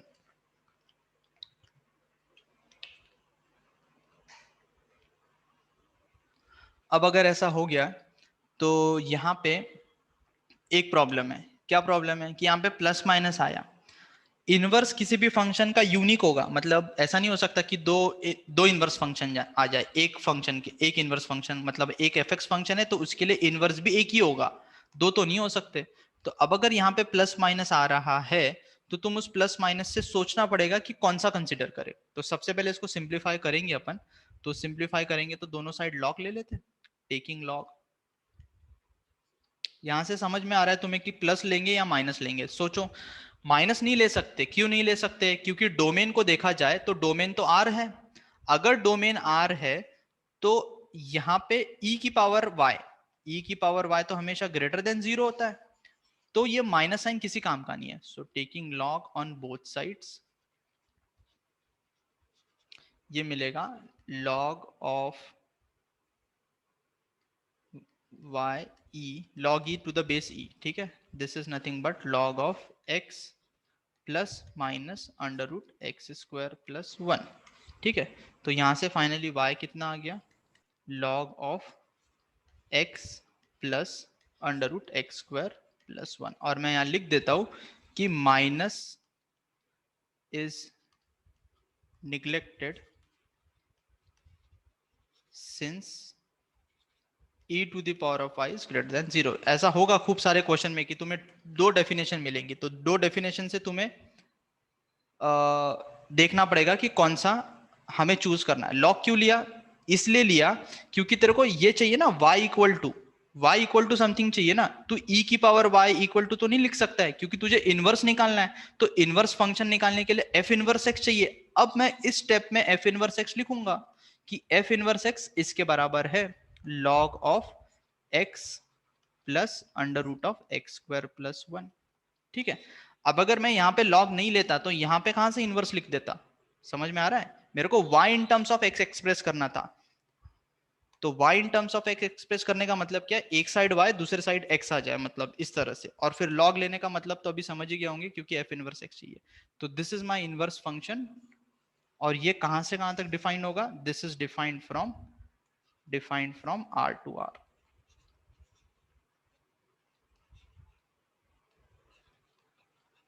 ठीक है, इतना भी डिफिकल्ट नहीं है, अगर किसी को लग रहा होगा कि हाँ बहुत ज़्यादा डिफिकल्ट हो गया तो इतना डिफिकल्ट है नहीं, अगर अपन इसको फिर से क्लास के बाद ध्यान से देखेंगे तो डिफिकल्ट नहीं लगेगा।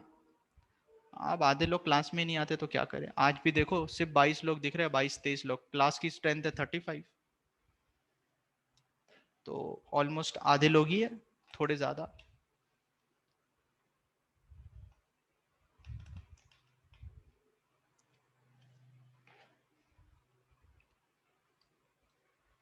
चलो देखो इस क्वेश्चन को, अगर तुमने लिखा होगा तो एक बार इसको पढ़ो, कुछ डाउट होगा तो मेरे से पूछो।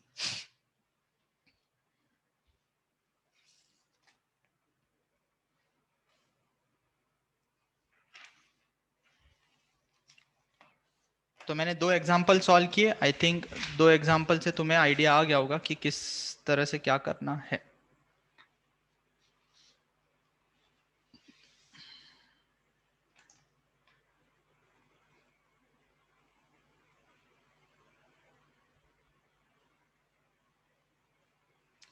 क्या बोल रहा है ये, -b लेते तो पॉजिटिव ही आता, मतलब ऐसे कैसे हो सकता है?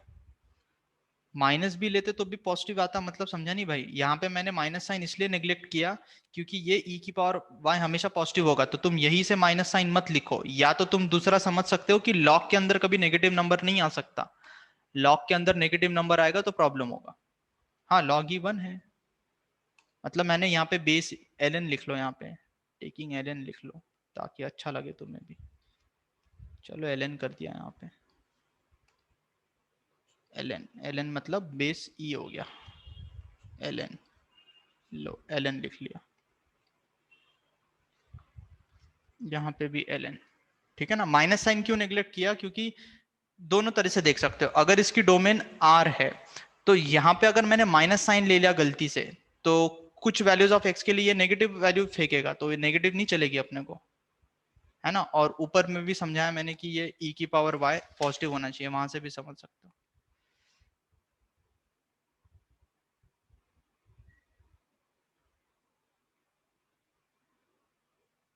लॉग लेने के बाद में इसलिए वो -1 पावर में चले गया ना।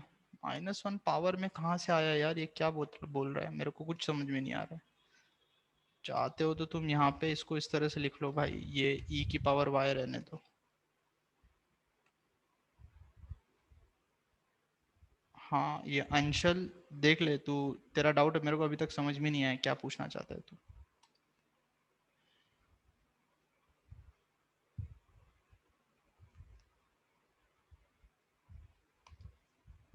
ठीक है चलो आगे बढ़े। हाँ तो 2 क्वेश्चन मैंने सॉल्व किए, बाकी तुम इंटेक्स और एक्सरसाइज से सॉल्व करोगे तो होगा क्लियर। हाँ वो क्लास के बाद मेरे को वो मैसेज करना, मैं बता दूंगा। ठीक है चलो अब आगे बढ़े। तो इनवर्स कैलकुलेशन भी समझ में आ गया। अब तुम इंटेक्स के क्वेश्चन सॉल्व करोगे या एक्सरसाइज के सॉल्व करोगे, वहां से समझ में आएगा। ठीक है नेक्स्ट आगे बढ़ते अपन। और नहीं रे भाई चैप्टर खत्म नहीं, कल भी क्लास है, चैप्टर खत्म होना ही चाहिए तुमको बस। अभी टाइम है बहुत, अभी इनवर्स नहीं पढ़ना है, नहीं पूरा। इनवर्स से रिलेटेड कुछ इंपॉर्टेंट पॉइंट्स, ठीक है। इनवर्स से रिलेटेड इंपॉर्टेंट पॉइंट्स, चलो या तो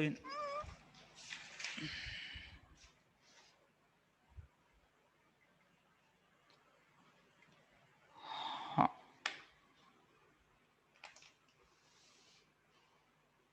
हाँ भेजूंगा भाई भेजूंगा, सब भेजेंगे, पीडीएफ भी भेजेंगे, सब कुछ देंगे इंपॉर्टेंट पॉइंट्स। ठीक है तो इंपॉर्टेंट पॉइंट्स में क्या है, पॉइंट नंबर 1, फर्स्ट पॉइंट।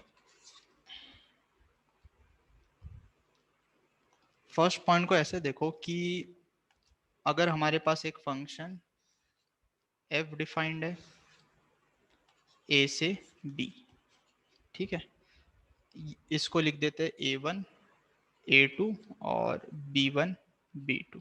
ठीक है ये इस तरह से मैपिंग कर दी मैंने, ये फंक्शन f। ठीक है तो जो इसका इनवर्स फंक्शन होगा वो किस तरह से डिफाइंड होगा, b से लेके a तक। तो अगर हमने इनवर्स फंक्शन को डिफाइन किया b से लेके a तक, तो b से अगर डिफाइंड होगा तो ये b1 b2 आ गया और a1 a2 आ गया।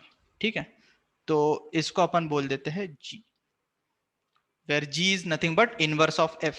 ठीक है दिख रहा है वो सेट डायग्राम से भी, g of x is inverse of fx, inverse of fx। ठीक है मतलब यहां से देखोगे तो ये इस तरह से भी इनवर्स लिख सकते थे हम। चलो है ना। अब अगर मैंने एक कंपोजिट फंक्शन लिखा, कंपोजिट फंक्शन मैंने लिखा let h of x is equal to f of gx, कुछ भी लिखो, f ऑफ gx लिखो या g ऑफ fx लिखो। दोनों लिखेंगे। अगर मैंने h ऑफ x को लिखा f ऑफ gx, ठीक है, this is a composite function. अब इस कॉम्पोजिट फंक्शन में मान लो मैंने x इक्वल टू क्या पुट कर सकता हूँ, x इक्वल टू b1 या b2 पुट कर सकता हूँ, क्योंकि x कहाँ से आएगा, जो g डिफाइन करेगा वही से आएगा। तो g डेफिनेशन में जाओगे तो b1 b2 होगा, तो x इक्वल टू मान लो b1 पुट कर दिया, ठीक है। चलो, तो अगर x equal to b1 put किया तो ये मिलेगा मुझे h of b1 equal to f of g of b1, ठीक है। अब जी बी वन पे क्या वैल्यू है, जी बी वन पे वैल्यू है ए वन के बराबर, तो दिख रहा है। So this is equal to f of a one. अब एफ ए वन की वैल्यू कितनी है, बी वन के बराबर है, दिख रहा है सेट डायग्राम से। So this is equal to b one. तो यहां से क्या पता चला कि जितना मैंने इनपुट दिया सेम आउटपुट मिला मेरे को, जो वैल्यू इनपुट में आई वही तो आउटपुट में आई है। तुम सिमिलरली अगर x equal to b two डाल के देखोगे ना तो तुम्हें वही मिलेगा, b2 डाला है तो b2 बाहर निकलेगा, है ना, वो तो क्लियरली दिख रहा है। तो इसका मतलब क्या हुआ, अभी अपन लिखेंगे। अब तुम उसी तरह से कुछ और फंक्शन कंसिडर करो, मान लेते हैं k of x equal to दूसरा composite function g of fx। अब ऐसा क्यों हुआ पता है क्या, कि जितना इनपुट डाला उतना ही आउटपुट मिला। क्यों, क्योंकि ये एक दूसरे के इनवर्स फंक्शन है ना, ये एक दूसरे के इनवर्स फंक्शन है, इसलिए ऐसा हुआ। तो अगर वो एक दूसरे के इनवर्स फंक्शन है इसीलिए ऐसा हो रहा है। तो अब तुम इसमें देखो k ऑफ x में, अगर मैंने इसमें x इक्वल टू, इसमें x क्या डाल सकता हूं, जो डोमेन ऑफ f से आएगा। तो f की डोमेन में a1 है और f की डोमेन में a2 है, तो मान लेते हैं इसमें a1 पुट किया, तो a1 पुट करने पे k ऑफ a1। तो देखना अभी अपने को a1 ही बाहर मिलेगा, क्योंकि g and f are inverse of each other.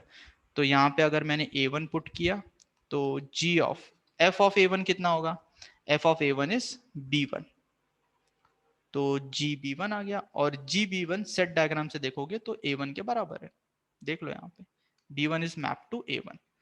तो जितना इनपुट डाला उतना ही आउटपुट मिला। तो इसको मैं देयरफॉर मैं ये लिख सकता हूं, देखो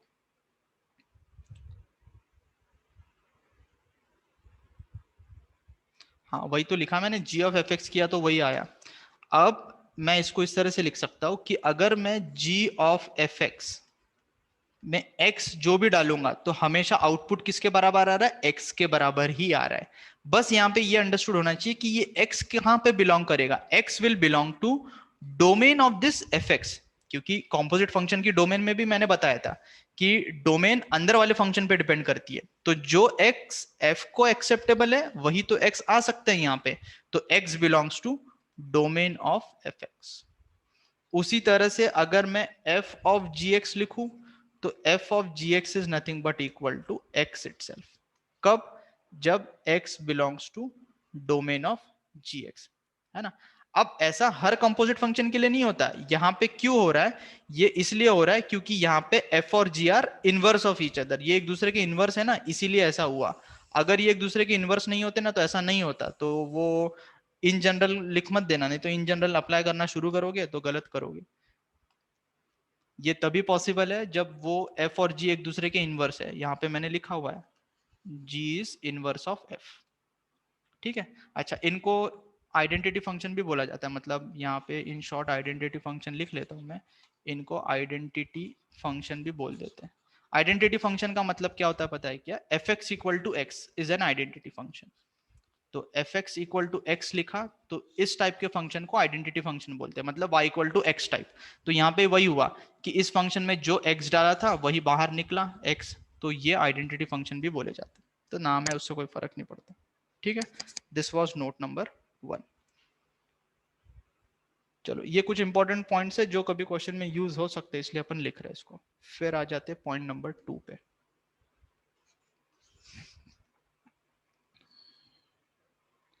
चलो, पॉइंट नंबर 2 में, पॉइंट नंबर 2 में क्या है, चलो पॉइंट नंबर 2 भी यहीं से स्टार्ट करते हैं। ये जो लिखा है ना मैंने, f of g x is equal to x. तो f of g x equal to x होता है for x belonging to domain of gx।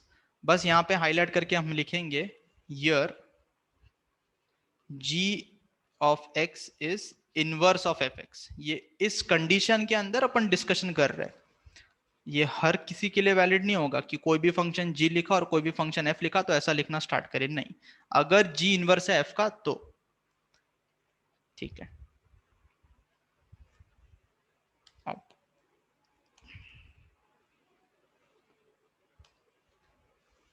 अब अगर मैंने मान लो इसको डिफरेंशिएट किया, डिफरेंशिएटिंग डिफरेंशिएटिंग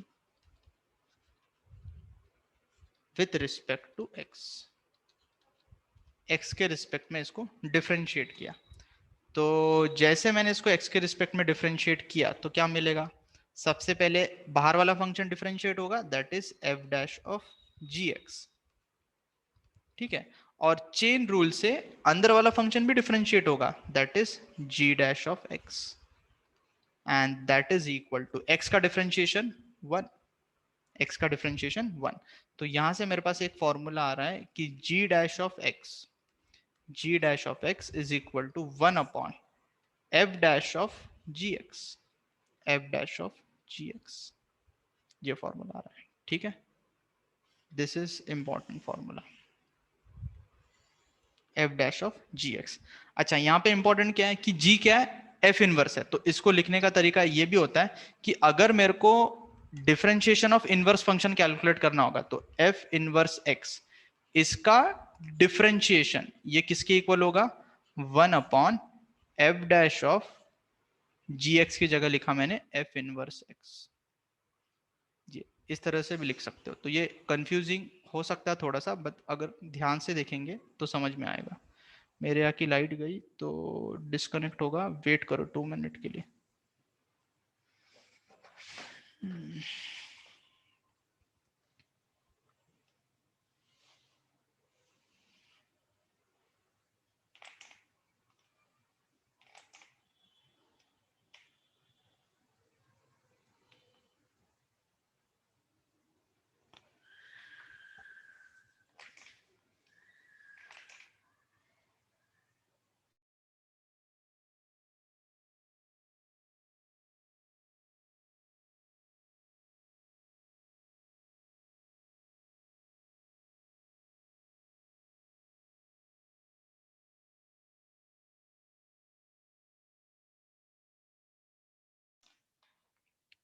अरे लाइट गई है, वेट करो थोड़ा सा।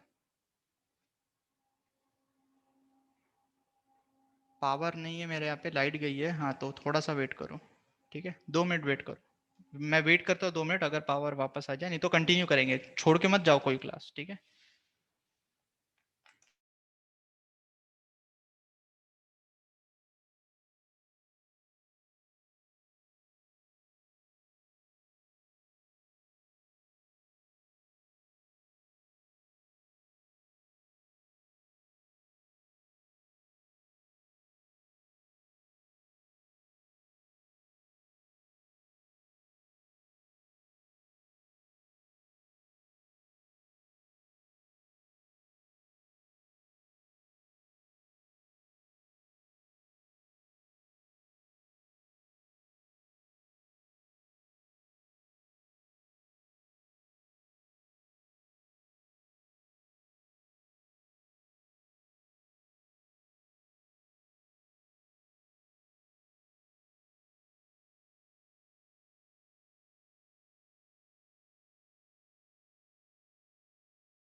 हाँ लाइट आ चुकी है, 2 मिनट और वेट कर लो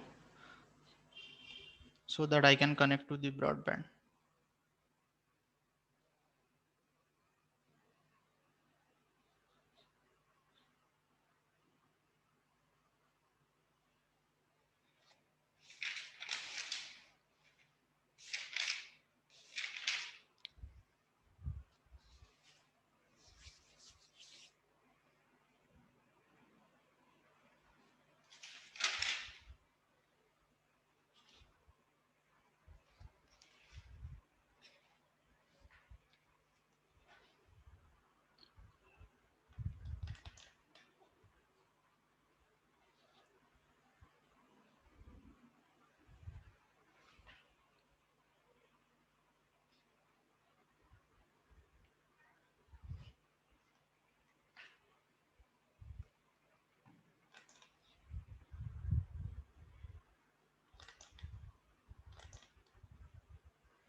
हाँ चलो, आवाज आ रही है अभी?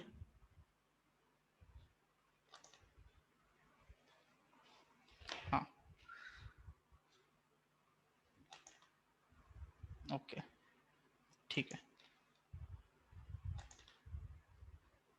चलो आगे डिस्कशन करें। ठीक है, तो ये पॉइंट नंबर 2 था। ठीक है, चलो पॉइंट नंबर 3 पे आए। इंपॉर्टेंट पॉइंट 3 में क्या है देखो। 3 में मैं ये बोलूंगा कि मैंने बताया था कि y इक्वल टू एक्स के about f x and f inverse x are f x y equal to f x and f inverse x are symmetrical about y equal to x. तो मैं वहां से ये बोल सकता हूँ कि जो एफ इनवर्स का ग्राफ होगा, ठीक है, तो मैं ये बोल सकता हूँ कि F inverse x will always pass through will always pass through the point of intersection। मैं लिख लेता हूँ फिर समझाऊंगा। will always pass through the point of intersection of y equal to fx and y equal to x। ठीक है, अब तुम सिमेट्री से सोचो कि अगर एफ एक्स और एफ इनवर्स एक्स सिमेट्रिकल है y इक्वल टू एक्स के अबाउट, तो ये जो मैंने लिखा हुआ है कि एफ इनवर्स एक्स का जो ग्राफ होगा वो हमेशा point of intersection of f x and y equal to x से पास करेगा, राइट? ठीक है, अगर मैं कुछ एग्जांपल लूं तो मान लो मैंने इस तरह का कुछ ग्राफ सोचा। तो अगर ये y है, ये x एक्सिस है, ठीक है, ये y equal to x line, तो जो fx का ग्राफ होगा, ठीक है, तो ये fx का ग्राफ है मान लिया, तो f इनवर्स का जो भी ग्राफ होगा वो इस पॉइंट से तो पास करेगा ही करेगा, क्योंकि सिमेट्री है ना इस पॉइंट के अबाउट, तो जो भी ग्राफ बनेगा वो इस तरह से बनेगा, जो भी है, ठीक है। सो जो f इनवर्स का ग्राफ होगा, वो f इनवर्स का जो भी ग्राफ होगा वो इस पॉइंट से तो जरूर पास करेगा, ठीक है। तो क्या मैं यहां से ये भी बोल सकता हूं कि एफ एक्स और f inverse x y equal to x पे इंटरसेक्शन बनाएंगे, अगर एफ एक्स इंटरसेक्ट कर रहा है तो एफ इनवर्स एक्स भी इंटरसेक्ट करेगा y इक्वल टू एक्स पे। लेकिन थोड़ा और सोचा जाए तो इसका ये मतलब नहीं है कि एफ एक्स और एफ इनवर्स एक्स सिर्फ और सिर्फ इसी लाइन पे इंटरसेक्ट करेंगे, ठीक है। कोई यहां से ये मतलब निकाल देता है, तो मैंने उसको लिख लिया कि f x and f inverse x में इंटरसेक्ट में इंटरसेक्ट में intersect outside the line, outside the line y equal to x. मतलब ऐसा नहीं है कि सिर्फ और सिर्फ यहीं पे इंटरसेक्शन होगा इस लाइन पे, दोनों बाहर भी इंटरसेक्ट कर सकते हैं। अगर एग्जांपल सोचे तो एग्जांपल अपन ने ले लिया, एफ एक्स ले लेते हैं 1 - x³ और अगर मैं इसका इनवर्स कैलकुलेट करूंगा तो इसका इनवर्स आ जाएगा cube root of 1 - x, cube root of 1 - x, ठीक है, ये इसका इनवर्स है, वो आ जाएगा, वो भी डिफिकल्ट नहीं है। अब तुम देखो मैंने क्या बोला, मैं यहाँ पे क्या समझाना चाहता हूँ कि एफ एक्स और एफ इनवर्स एक्स जरूरी नहीं है कि सिर्फ और सिर्फ y इक्वल टू एक्स पे इंटरसेक्ट करेंगे, उसके बाहर भी इंटरसेक्ट कर सकते हैं। कैसे? अगर तुम इसको देखो तो इसके ग्राफ पे कौन सा पॉइंट लाई कर रहा है, एक पॉइंट 0,1 है, ठीक है, 0,1 इसके ग्राफ पे लाई कर रहा है। क्या 0,1 इसके ग्राफ पे लाई कर रहा है? तो दिख रहा है तुम्हें कि अगर x इक्वल टू 0 डालोगे तो ये 1 आ जाएगा y। ओरिजिन कहां से आ गया? मैंने ओरिजिन तो यूज ही नहीं किया, ओरिजिन क्या आ रहा है? और तू बार बार कुछ भी पूछने के लिए पूछ मत, ठीक है ना। मतलब तेरे को सिर्फ ये बताना है कि तू बहुत इंटरेस्ट दिखा रहा है क्लास में और कुछ भी पूछ रहा है तू। ओरिजिन मैंने कब बोला? मैंने ओरिजिन की बात ही नहीं करी। तेरे सवाल से समझ में आ रहा है कि सिर्फ तेरे को पूछने के लिए मेरे को कुछ तो भी पूछना है तेरे को, ठीक है ना। जो तूने गलती करी वो भूल जा, अभी वो छोड़ दे। अभी मेरे को ये मत समझा कि हाँ मैं बहुत ध्यान दे रहा हूँ। चलो, तो एफ एक्स और एफ इनवर्स एक्स, हाँ मैं बता रहा था कि एफ एक्स और F inverse x y equal to x के अलावा भी कहीं और इंटरसेक्ट कर सकते हैं। तुम देखो यहाँ पे कि 0,1 इसके ग्राफ पे लाई कर रहा है और 0,1 इसके ग्राफ पे भी लाई कर रहा है, बट ये दोनों y इक्वल टू एक्स पे लाई करते क्या? नहीं करते, क्योंकि x और y कोऑर्डिनेट दोनों का डिफरेंट है। सो पॉइंट ऑफ इंटरसेक्शन, ये क्या बता रहा है? This is the point of intersection of f x and f inverse x outside the line y equal to x।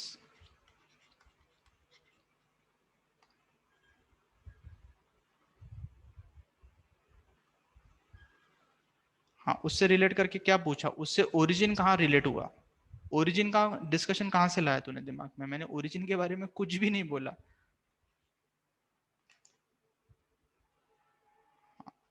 ठीक है, चलो।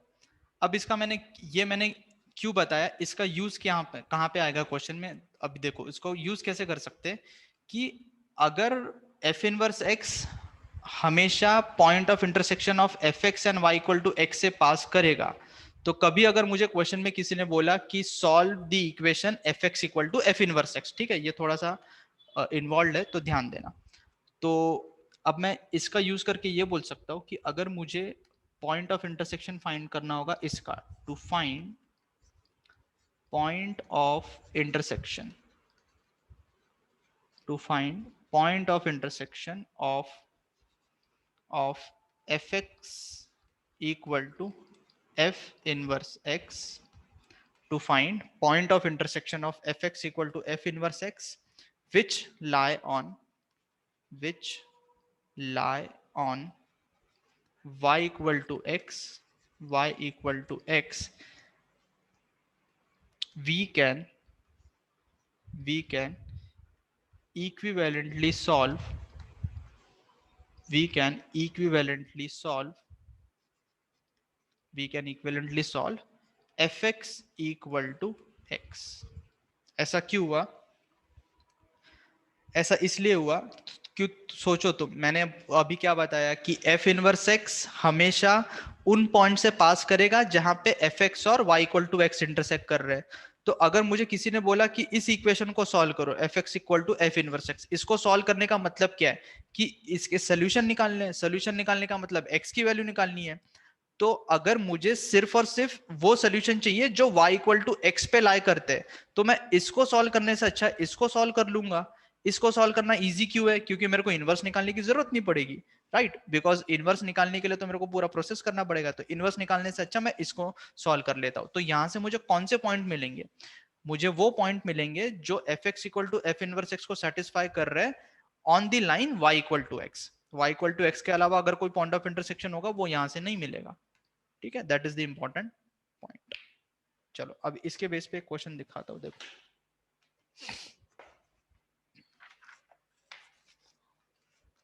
हमने क्वेश्चन लिखा, इसका यूज करते हैं अभी, देखो कैसे यूज करेंगे। मैंने लिखा क्वेश्चन, लेट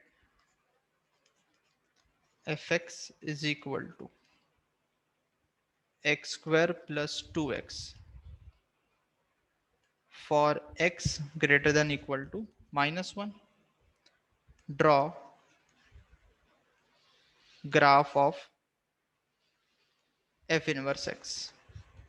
सबसे पहले उसने बोला कि f इनवर्स x का ग्राफ ड्रॉ करो and also find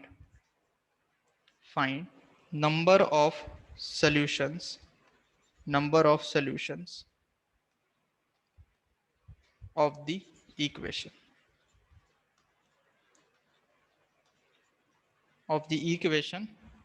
fx equal to f inverse x।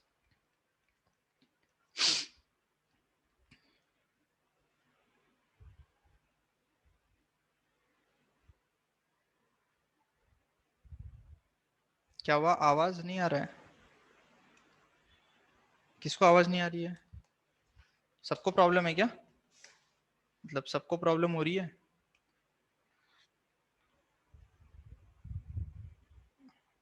आ रही है ना? हाँ ठीक है।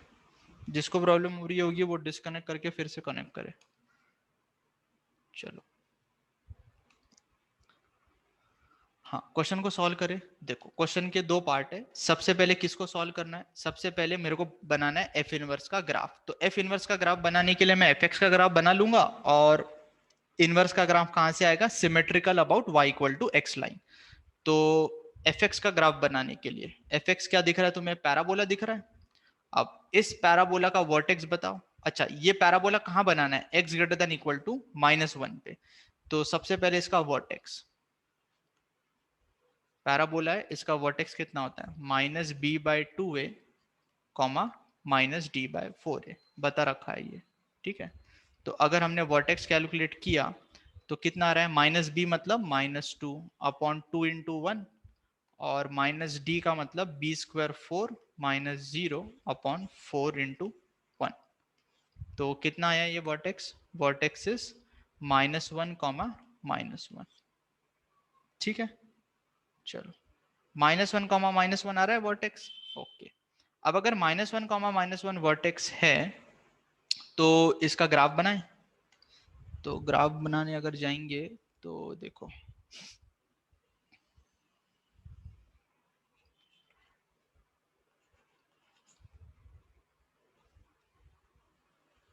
हाँ, ये ओरिजिन -1, -1 कहाँ पे आएगा? -1, यहाँ कहीं होगा, ठीक है? ये -1 और ये भी -1। तो अगर मैं यहाँ वर्टेक्स है तो मुझे -1 से ज्यादा वैल्यू पे ही प्लॉट करना है, ग्रेटर देन -1 पे, ग्रेटर देन इक्वल टू -1 पे। तो जो ग्रेटर देन इक्वल टू -1 पे ग्राफ बनेगा वो इस तरह से बनेगा, ठीक है? मतलब थोड़ा और अच्छे से बना लेते हैं, रुको, ताकि एफ इनवर्स का बनाने में भी समझ में ज्यादा आएगा। तो जो ग्राफ होगा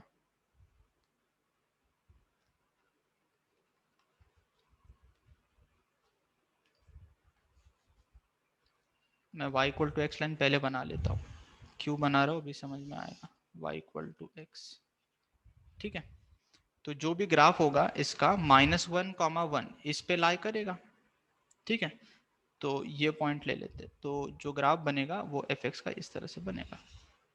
this is the graph of y equal to f x, ठीक है। ये पॉइंट कौन सा है, -1, -1।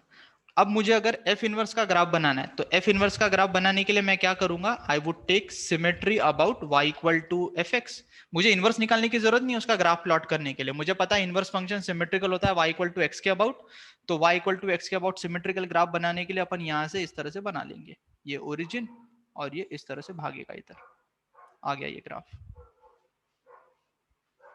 तो ये किसका ग्राफ बना, this is graph of y equal to f inverse x, right. और ये ओरिजिन, मतलब दिख रहा है तुम्हें ये दोनों सिमेट्रिकल है, वो एग्जैक्टली सिमेट्रिकल नहीं दिख रहे होंगे बट अंडरस्टूड है, सिमेट्री से ही अपन ग्राफ बना रहे।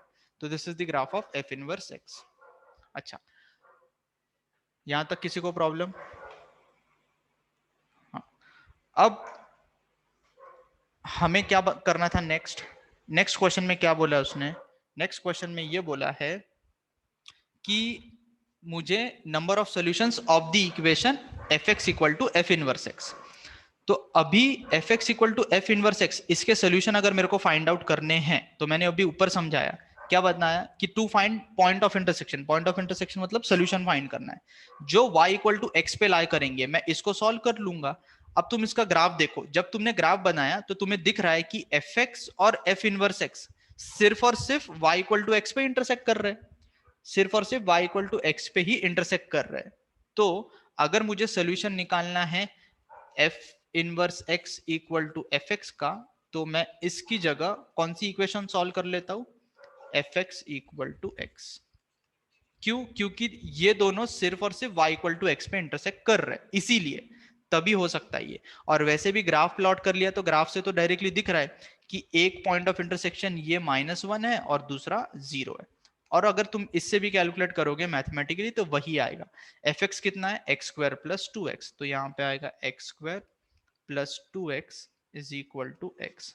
तो यहां से क्या मिलेगा, x square plus x equal to 0, तो x into x plus 1 equal to 0, तो this implies x equal to 0 और x इक्वल टू -1। ये आ गया मेरा आंसर, ठीक है। These are the solution, two solutions of f x equal to f inverse x. वैसे तो ग्राफ से भी दिख रहा था और मैथमेटिकली मैंने बोल दिया। और ये ध्यान रखो कि यहां से ये मैं इसलिए इंप्लाई कर रहा हूं because F x and f inverse x intersect only on y equal to x, that is why. Clear? चलो ठीक है, सो ये क्वेश्चन भी कर लिया हमने। सर बस ज्यादा हो गया क्या यार, तुम थक जाते जल्दी, ज्यादा डिफिकल्ट हो गया ना आज, ओवरलोडेड। कोई बात, ठीक है, कोई प्रॉब्लम नहीं। एक आखिरी पॉइंट बचा है बस, आज बहुत नहीं हुआ, आज कम ही पड़ा है, बस थोड़ा समझने लायक था इसीलिए बहुत ज्यादा लग रहा है, तो वो आज अभी क्लास के बाद पढ़ो उसको, नहीं तो फिर प्रॉब्लम होगी बाद में, ठीक है। इतना भी डिफिकल्ट नहीं है, जो मैंने ये इंपॉर्टेंट पार्ट्स बताए ना,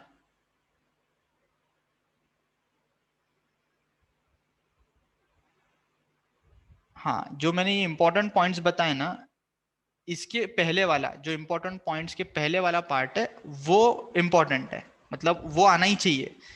ये नीचे वाला धीरे धीरे समझ में आएगा, इसकी टेंशन मत लो तुम, ठीक है। चलो कोई बात नहीं, तुम बोलते हो तो मैं स्टॉप कर देता हूँ। और कल की क्लास तुम्हारी JJ1 के साथ होगी, तो वहां पे जो इसके बाद वाला टॉपिक है वो शुरू करेंगे डायरेक्टली, और इंटेक्स 5 को देख लेंगे, इंटेक्स 5 सॉल्व करना, ठीक है। इंटेक्स 5 सॉल्व करना। और मैं फिर बताता हूँ कि तुम्हें हैवी लग रहा होगा, बट एक्चुअली में उतना हैवी नहीं होगा अगर तुम ध्यान से इनवर्स कैलकुलेशन पढ़ोगे। तो ये इनवर्स कैसे फाइंड आउट करना है ये पढ़ लो अच्छे से, तो उतनी चीजें डिफिकल्ट नहीं होंगी। और कल की क्लास से पहले इंटेक्स 5 को एक बार ट्राई करके आना, ठीक है? हाँ, मतलब तुम रेडी थे भागने के लिए, जैसे मैंने बोला भागो तो ऐसे भाग रहे, पता नहीं सारे के सारे जंग पे जा रहे ऐसा लग रहा है मेरे को।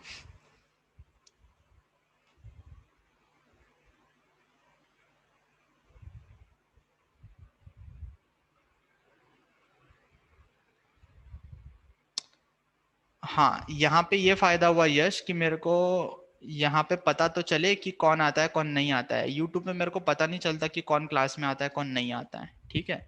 और जूम पे थोड़ा बेटर इंटरेक्शन होता है यूट्यूब के कंपैरिजन में, ठीक है? वहाँ लैग बहुत होता है ना, तो लैगिंग के कारण मुझे मेरे हिसाब से ज़्यादा प्रॉब्लम होती है, तो जूम ज़्यादा बेटर लगता है। और मोस्ट इंपॉर्टेंटली कि क्लास में कौन आता है कौन नहीं आता। तुम देखो तुम्हारी आधी क्लास ही आती है ऑनलाइन क्लासेस में। आज कितने 22-23 की स्ट्रेंथ थी कल की क्लास में, मतलब जो कल क्लास ली थी यूट्यूब पे उसमें सिर्फ 17 लोग थे, बाकी ये लोग पता नहीं क्या करते।